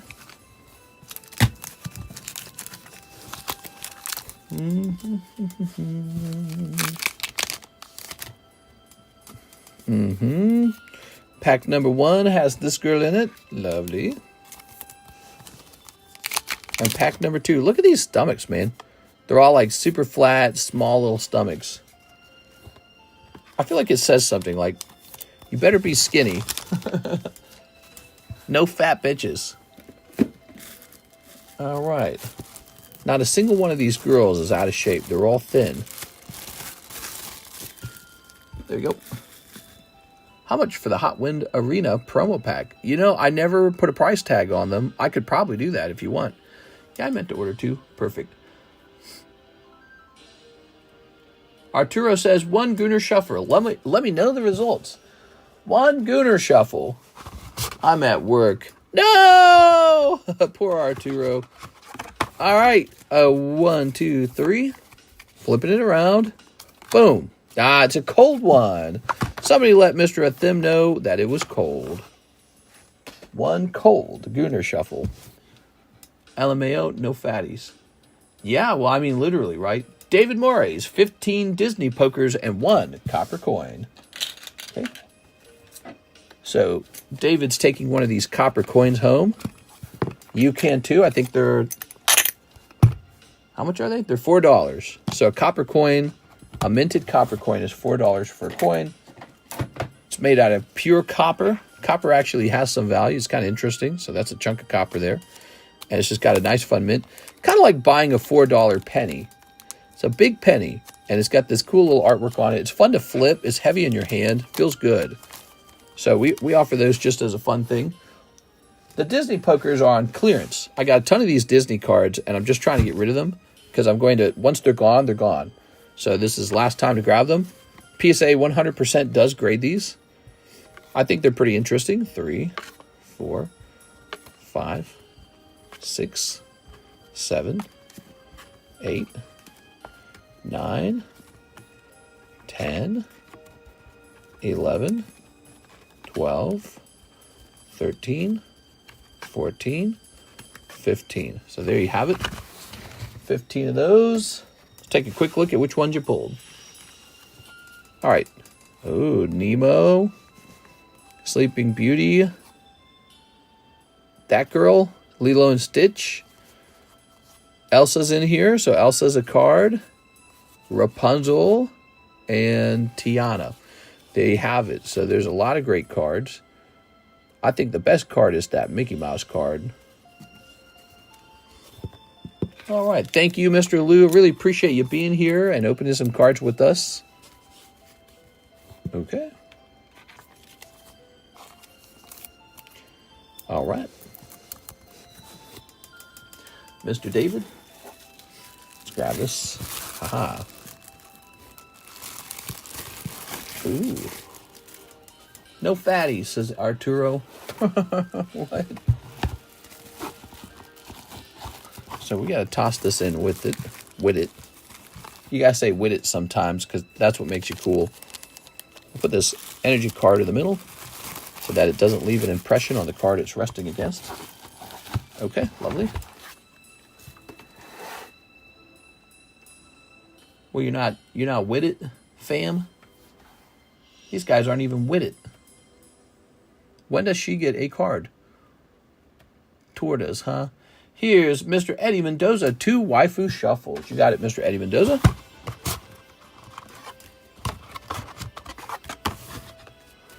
One, two, three. All right, these are pricey. Oh, you got Kurumi. Let's find out what that was. I don't even know what it is. I don't remember all these cards. It's a -5 card, too. What's the number? 058? All right, look for 058. This is kind of like a... This one says Master Slave Contract with the Walnut. So this is not that. That's not...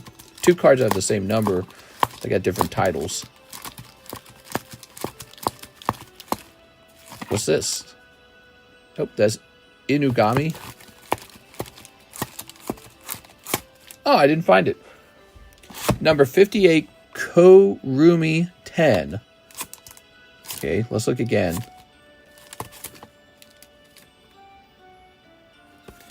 So I guess that is the correct one. Huh. All right. So here you are. Lovely. That's got to be it. That's the only one that has 58 on it. I think her name is Kuromi, but they call it Master Slave Contract with Walnut. Good hit. All right. Is it difficult to crack an SGC slab? Probably not.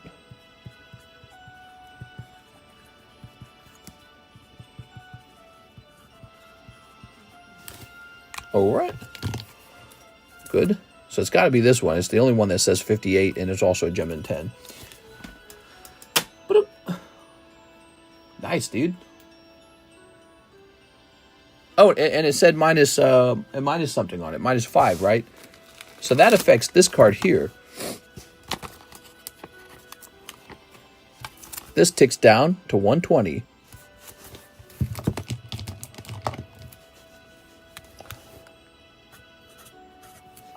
Like that. So 2 down, 1 to go is all the way down to $120. Mister, I'm tipsy. How do I sober up? So there's no real way to sober up. You have to let your liver remove the alcohol from your blood. And that just requires time. So if you drank too much, you just got to rest and make sure you drink plenty of water and don't consume anything else that would put a burden on your body. So don't burden your body with anything. And yeah, just don't drive. Don't make any bad choices in life for now. Throw up and eat bread. Yeah, actually, if throwing up could actually help. I think I've read that. I don't know about the bread so much. If I drank too much, does throwing up help? Yes, throwing up can get some of the alcohol out of your system, but it won't remove what's already been absorbed. It could make you feel a little better if you're nauseous, but it also risks dehydration and irritation. Eat only mild food. If you're having trouble with dizziness, confusion, and trouble staying awake, it could be alcohol poisoning. Don't get alcohol poisoning, guys. My stomach hurts, no driving, I'm home safe. My body refuses to throw up, it's annoying. Yeah, I know the same feeling. My body's really good at not throwing up. Even when I've eaten like rotten food, it's like, whatever you do, don't throw this up. Sometimes it's better, if you need to throw up, I think it's sometimes better to hang out in the bathroom. Here's Angelo Rivas, 1 prismatic. Need a new bag. Hello, Angelos. Are you brand new? Let me go get some fresh prismatic boxes. How's Wind Arena promo price? Let me go grab those.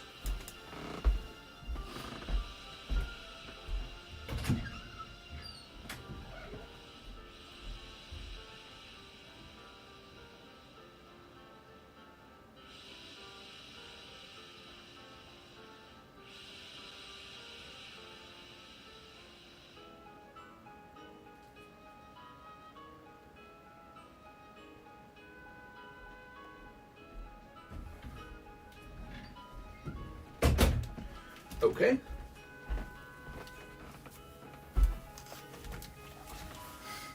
I have better luck having it leave the other way. Lol, sorry for the image. Yeah. Go number 2. Well, you know, actually, if you can go to the bathroom and go number 2, maybe that will help with some kind of digestion. Who knows? Maybe that all pushes it around. But if you're just trying to get the alcohol out of your stomach, sounds like you don't want to do the digestion. If you've got too much alcohol and some of it's still in your stomach, you want to go through with the vomiting. So you don't want to actually digest it. Punch the air until sweaty. Spitting makes you want to throw up, doesn't it? No one likes throwing up. Fastest way to induce vomiting.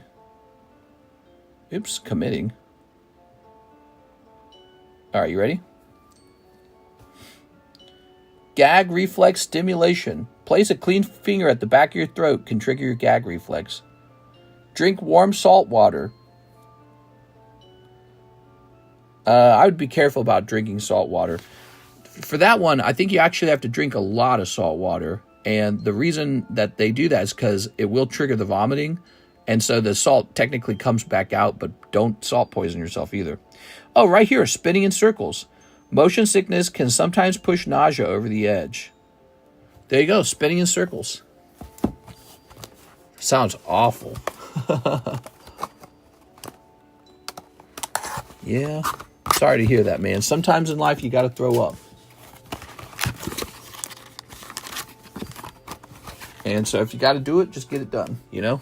Don't overthink it, just make it happen. Make it happen, Captain. But yeah, if you have an over-drinking situation, like if you're feeling nauseous from alcohol, and there's still some in your stomach and you want to feel better, if you can throw up right away, you'll get that extra alcohol out so it doesn't get metabolized or whatever. I don't know what the term is. There it is, Angelo Rivas. Angelo, was this your first order? I don't think it is, right? Let me see. I'll know right away if we've shipped you. No, we've shipped you before. Bachelor party weekend. I'm 37. Can't hang like I used to. Sure. It's bad for your liver to have to process all that alcohol, you know.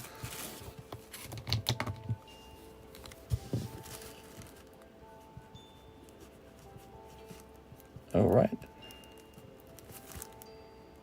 So if you could throw up right now, sooner than later, I'd do it right now. Just get it done. And get some of that alcohol out. All right. How's your Friday night going? Oh, it went pretty well. I guess I didn't get to hang out with Karis as much as I would have liked. We didn't hang out that much. Too busy. We kind of just fell asleep together. That was it. We went to Longhorn Steakhouse. We had a brief walk, like a 30-minute walk. Longhorn Steakhouse. That place took forever. That was like an hour of waiting. All right, so wait, what's actually in these? That says illustration contest on it. Wow. I got to see what comes out of these.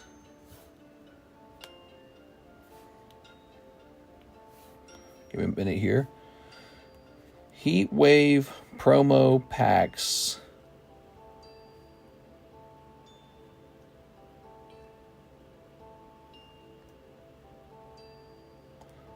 Okay, it's the promo pack from Heatwave Arena, and it's got 3 cards in it. It's got a Pikachu, a Feraligatr, and a Toxtricity, it looks like. So those are the potential pulls. These guys won the illustration contest.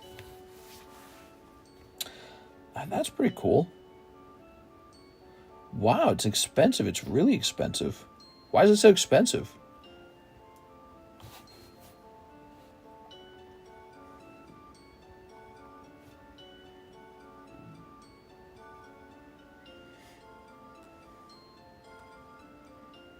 Wow. Wow, those were definitely worth it to get. I didn't think I was doing so well when I bought these. It was just an afterthought. I was like, all right, I'll take some.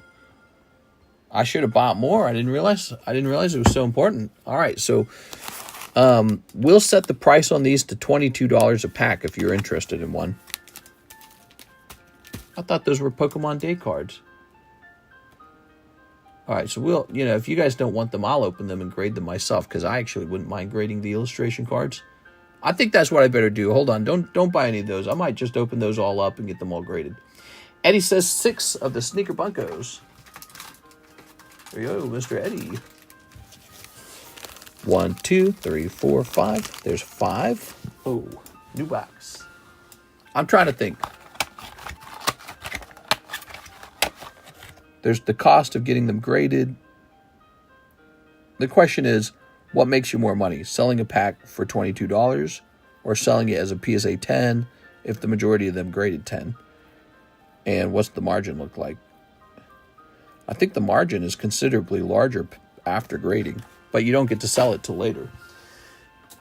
Here we are. I was going to buy one, lol.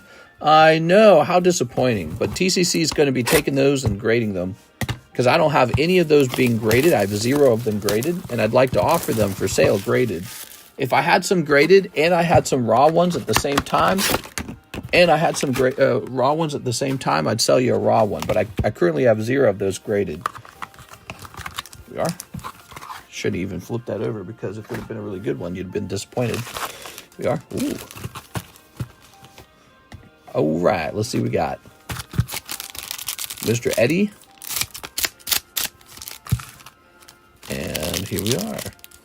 Snip of that. Let's see if we can get you a big signature or maybe like a sexy card. All right, what do we got? We've got the Doggy Girls. All right. Here's a holo.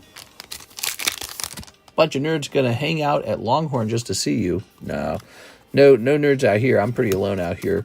But we went to Longhorn Steakhouse, and the wait time for the food was like an hour, dude. Their whole place was packed, and their wait staff looked so exhausted. I felt bad for them. Here it is. But at the same time, he was kind of messing my order up, too. So I was like, okay, come on, dude. We had a guy server. We think he was probably pretty new. We didn't recognize him. And he took like 15 minutes to take our drink order.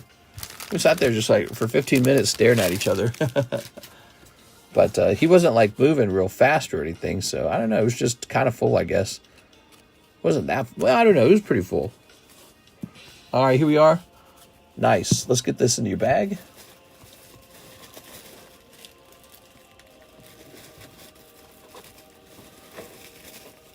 Let's see. I got to be honest. I think I like the Chinese buffet better. Maybe you're over here. Ah, here you are.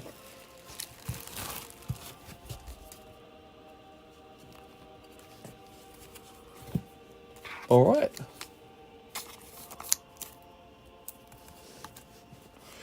All right. Okay. Very good. Tossing that over there. How was your steak? I went to Longhorn Steakhouse and I didn't get steak. I got the chicken. I got grilled chicken. I got grilled chicken because I'm trying to eat healthy and I'm trying to keep the calories lower. And, you know, it comes with that bread already. So, you know, the bread probably contributes a lot. But I didn't get the steak. I got chicken.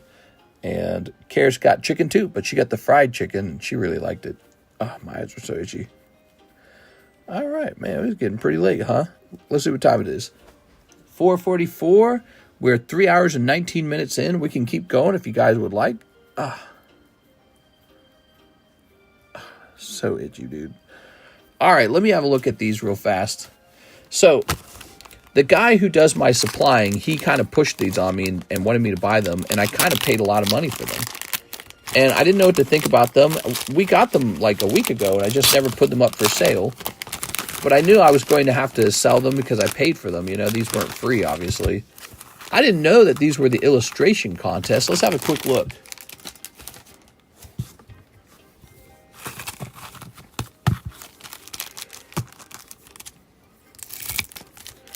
All right.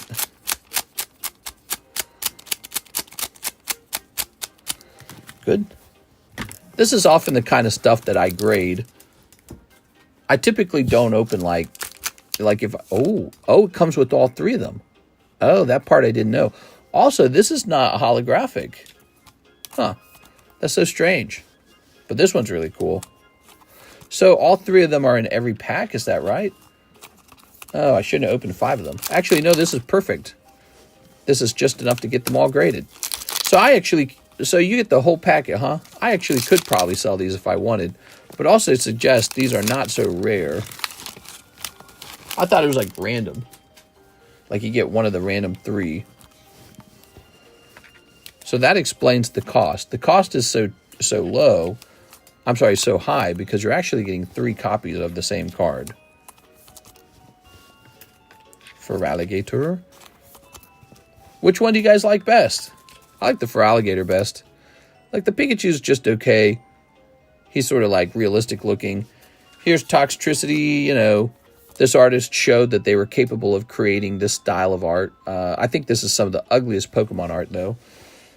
But these 2 cards over here, this one right here in particular is probably my favorite. I like the art style. Yep, pretty clever. I like that one. All right, so yeah, we've got plenty of this now.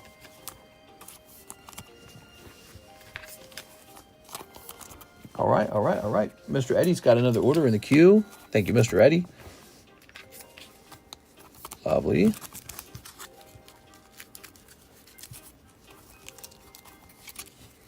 Set this here for the moment. And let's hit refresh. Eddie says 2 Waifu Shuffles. 2 Waifu Shuffles. You got it, man. He said, I'll take another shot at that box. It's a cool box, right? 1, 2, 3. But you can crash on the rocks, too. Boom. Ah. It's a tough round there, Mr. Eddie. All right, cold round this time. 2 cold ones. You can have me add those to your bag, by the way, those cards I just put away. Should I grade the Toxtricity, you think? I feel like the Toxtricity, you don't have to bother grading that one. Because no one's going crazy for that one, even though it's an illustration contest card. It's really all about the Pikachu and the Feraligatr, I feel.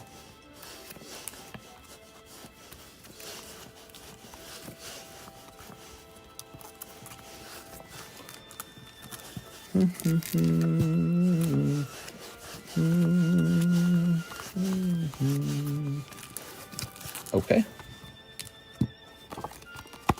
Have you guys ever heard the story about how RuneScape was actually made by like one dude? One British guy. He used to make a type of video game where it was a video game that's over text. So it'd be like maybe like a text video game.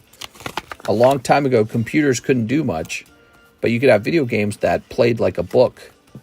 In fact, I think the same guy who worked for Bethesda, he made games like that too, didn't he? He made games where it was like you just talked. You talked to the computer and the computer talked back to you. And when I was in college for computer science, that was one of our tests for our earliest, I think it was actually our first year in college. One of our tests was to make one of those games. You were told kind of how to put the game together. Never played that. You never played RuneScape?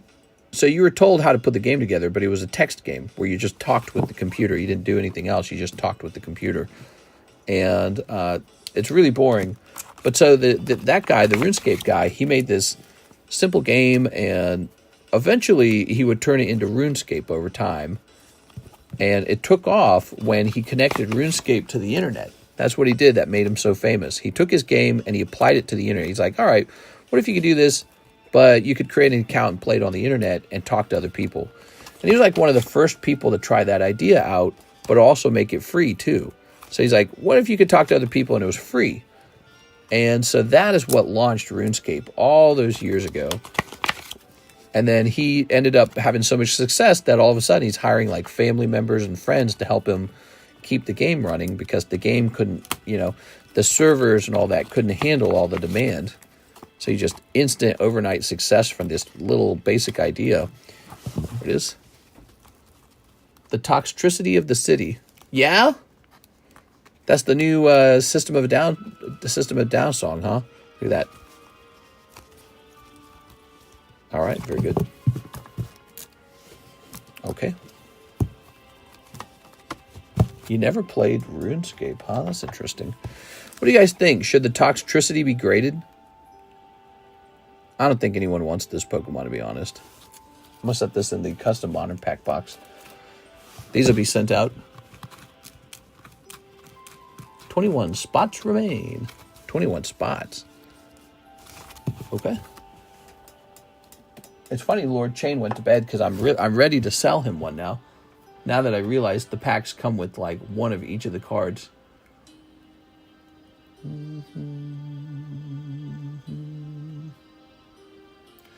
All right, well, it's almost 5 a.m. in the morning, and the stream has definitely slowed down. What do you guys think? Stick around or go to bed?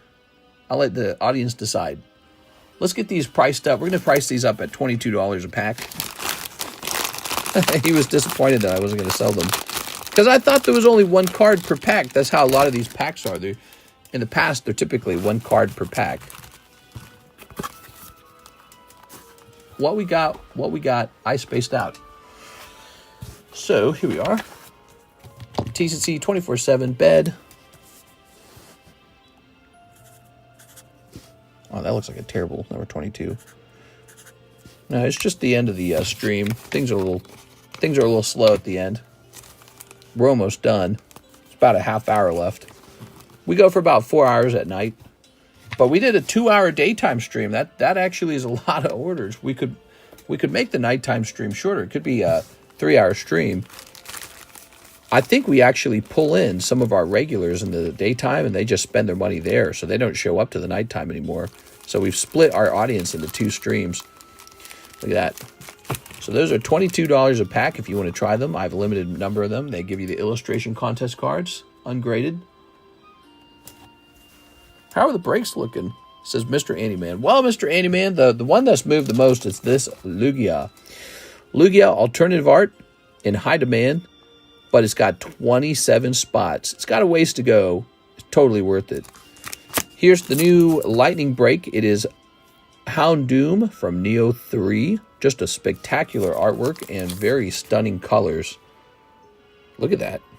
It's just really good. I like the red fire attack there. It just makes it all look so good. It's like a work of art.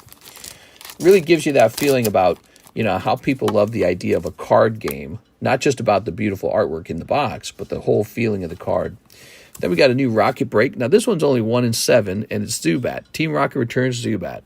Pop 28, he's a classic Rocket Pokemon. And then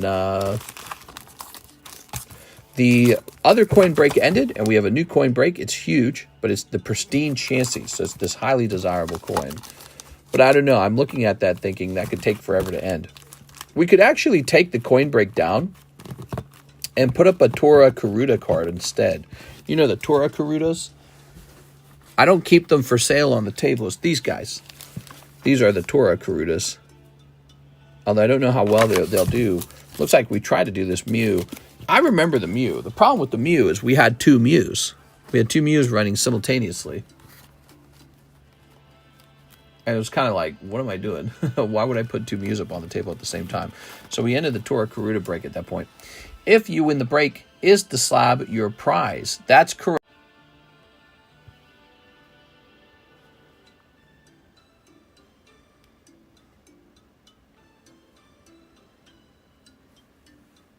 Give me a moment.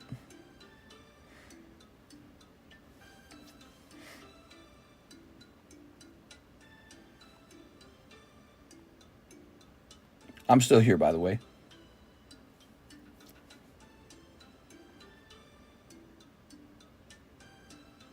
All right, there we go. All right. All right, it glitched out. I'm sorry about that. Yes, we glitched out. We're back here, though. Oh, I got a really important message here, too. Okay, let me mark this on red. Next time I'll do a break. Gotta sell some cards. Yes. Selling cards is an important part of owning a collection. You have to be skilled at both buying and selling. Selling is very important. If you can sell your cards well, like if you become proficient at selling your cards on, maybe like Instagram or eBay, you're able to take that cash and do what you want with it afterwards. All right, guys. Like I said, it's just a little slow at the end of the stream. It's been a nice Friday night. It's been overall for the Friday daytime sales and nighttime sales combined. It's been a great day. I think I'm going to go ahead and wrap up here. It's just I can kind of feel the mood. It definitely feels a little slow right now. Yeah, it's 5 a.m. in the morning. Let's go ahead and hand out this last spot, huh? Shall we? So not last spot, second to last spot. So we got 2 more of these. Okay, so we're going to put in Hathim. Oh, that's so funny that Hathim went in, because I was going to put this other guy in for free, too. So Hathim, you were one of the guys placing the last orders, and Mr. Eddie Berto is going on as well. All right, Eddie Berto takes spot number 6. And so, this is nice, because we can use this dice. You ready? Landing on 4, Matthew T. All right, Matthew T's going on. All right, Matthew T. I wanted Mr. Eddie on there because he kept ordering tonight at the end. And I wanted Hathim too. The only thing is, Hathim's orders were a little on the light side in terms of actual value. So I was like, we'll probably pick Eddie. And then I wanted one spot open for the audience. There it is. Very nice. But you got grabbed anyways by the Discord bot. How nice is that? Or the YouTube bot.